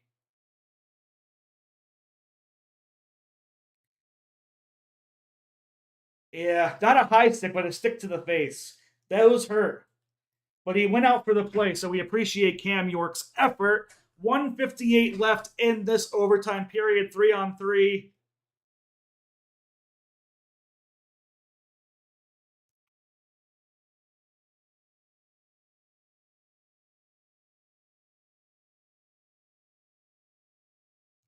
Tippett appears to be on the ice with Tyson Forster and Travis Sanheim. Tippett does win the drawback, the first winning draw, I feel, for the Flyers this overtime. Sanheim takes possession, and the Flyers are moving forward here. A minute 45 left in overtime. Sanheim is in the zone. Sanheim gets underneath. Shot on goal, stopped there by Lankinen. Vancouver gets the puck back, and Hughes gets it out up for Besser, who's moving over quick. Besser looking back there for Hughes. Hughes kind of mishandling the puck. Forrester pushing him off of it. Minute 25 left in overtime. And Hughes once again moving with the puck in. Gets the puck over to his point man. Hughes gets the puck back in the middle of the ice.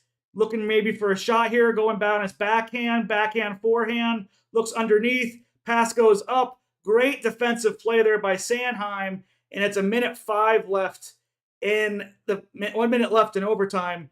And both the offense and defense seem very tired right now. Great pick by play by Tippett there. He's able to get a change. A couple Canuck player changes as well too. Good turn back by Forrester. Canucks player coming on in. Great blocked shot. Puck up in the air. It's off Sanheim, but the Canucks are able to retain possession. 35 seconds left in the overtime. Puck from the shot again there. Wide shot. Canucks get the rebound. And the couple of tired Flyers here. 25 seconds left. Luckily, the Canucks are moving behind. And Ronick's in for the Canucks. He's moving on in behind. He's moving around, cycling through. Gets it back up to the points. 10 seconds left. 9 seconds left. Shot. Great save by Harrison. Forrester doing its best underneath. 2 seconds. 1 second. Shootout. Here we come.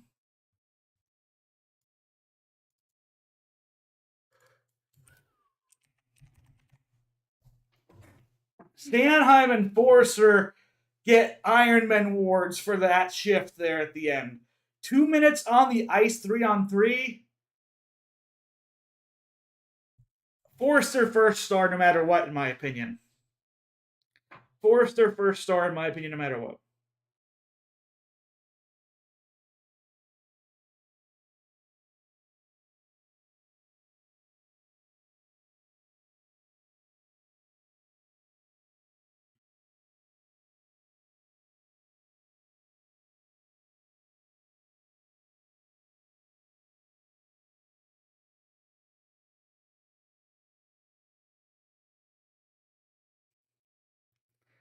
Okay, we're in the shootout now. I don't know who's going to win the shootout overall. This is where the skill players of like Lachenko maybe get a shot. Maybe Michkov gets a shot. Harrison hopefully has been coming up big tonight.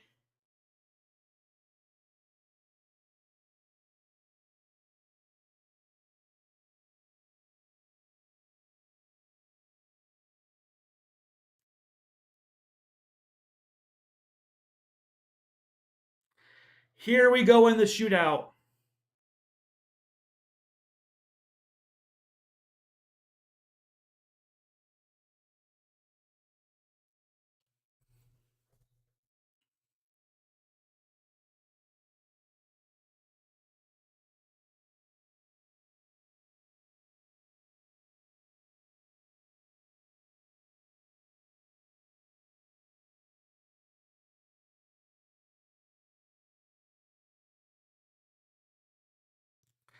Big shootout moment here.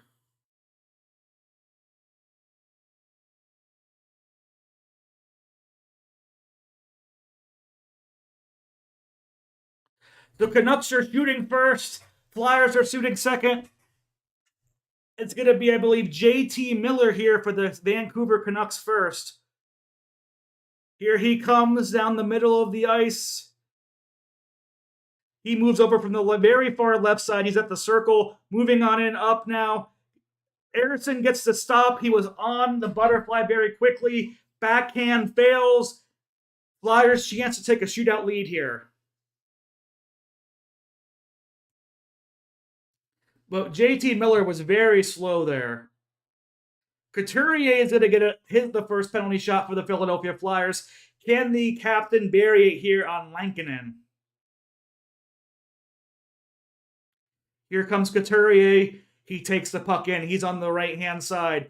Forehand moving up here. Forehand, backhand, and it's a good save there by Lankinen, having his left boot ready for the backhand overall. So 0-0 going into second shooters. Now it's Elias Pettersson, I believe, or just Pettersson. Elias Pettersson going up against Eriksson here.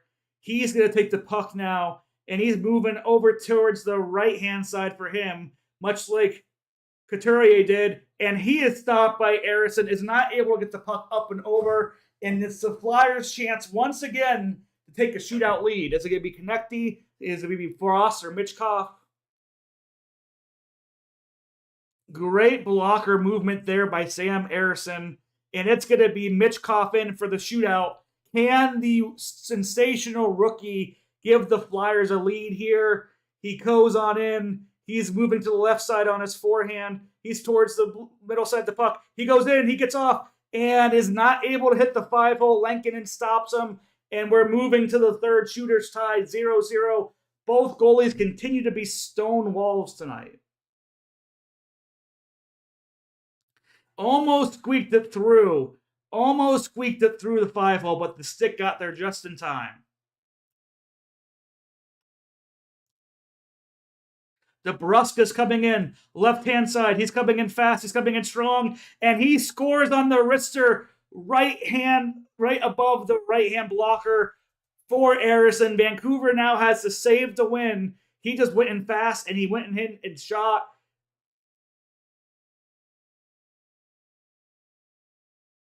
Great shootout goal there by DeBrusk. Can the Canucks clutch it here? Will Travis Konecny get a goal here to tie the game? It's 1-1. He's coming in on the left-hand side. He's coming in hot himself. He shoots. He scores! We're going into the fourth round ourselves. Travis Konecny ties it back up through the 5-hole.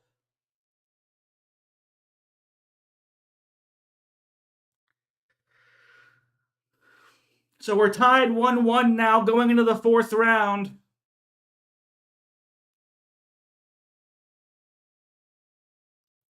Connor Garland coming in, kind of similar, kind of slow. He's in the middle of the ice. He's looking for a shot. He gets stopped by Eriksson. He gets his foot out. That looked really good from Garland, but Eriksson stops him. The Flyers have a chance to win here. Oh, no, he does not get a toe on it. The puck just goes off Garland's stick. If he kept that on the stick, that was a good old goal. Nathan Forster looking to finish this game.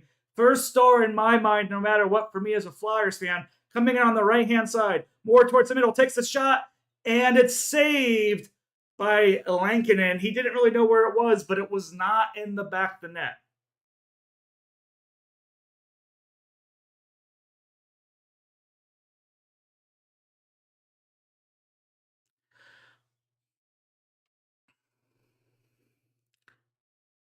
Brock Besser coming in. He's going to be coming in.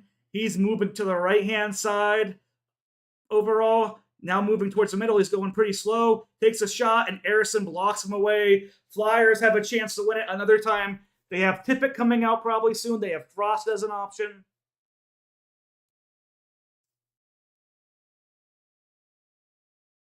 So in round 5, Morgan Frost comes out for a chance to win this game against the Vancouver Canucks to get 2 points to start of the season. Can Morgan Frost bury this? He's going to take the puck here, center ice, left-hand shot, moving on the left-hand side of the ice. He's coming in kind of slowly. He's moving in kind of slowly. He's looking to shoot. He scores! And the Philadelphia Flyers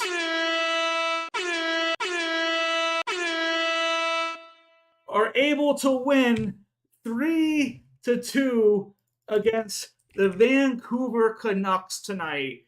A great way to start the season. 2 points off the bat against one of the best Western teams last year. Morgan Frost, here we see him going slow, going in slow, and just snipes it in the 5-hole. Now, I didn't even know that's the 5-hole of Lankinen, but he finds it in the back of the net. And the Philadelphia Flyers get 2 key points on the start of this terribly difficult road trip. And they play tomorrow night in Calgary. I won't be live streaming that game, but I will be having out tomorrow night my first Flyers weekly update, going over this game and the Calgary game and just overall expectations of the season. So everybody who's subscribed, looking for Flyers content, check it out tomorrow night. Also be on the lookout for my 60-second review of The Apprentice tomorrow night as well as any other content, live streams coming up for Big Brother finale night this Sunday. And yeah, player of the game for me, they're gonna probably say Harrison, but I'm down to give it to Tyson Forrester. But Sam Harrison was excellent tonight, and the Flyers are 1-0 on the season. We love to see it. Thank you again for everybody who stopped by tonight. This was a lot of fun. A lot of fun. Yes.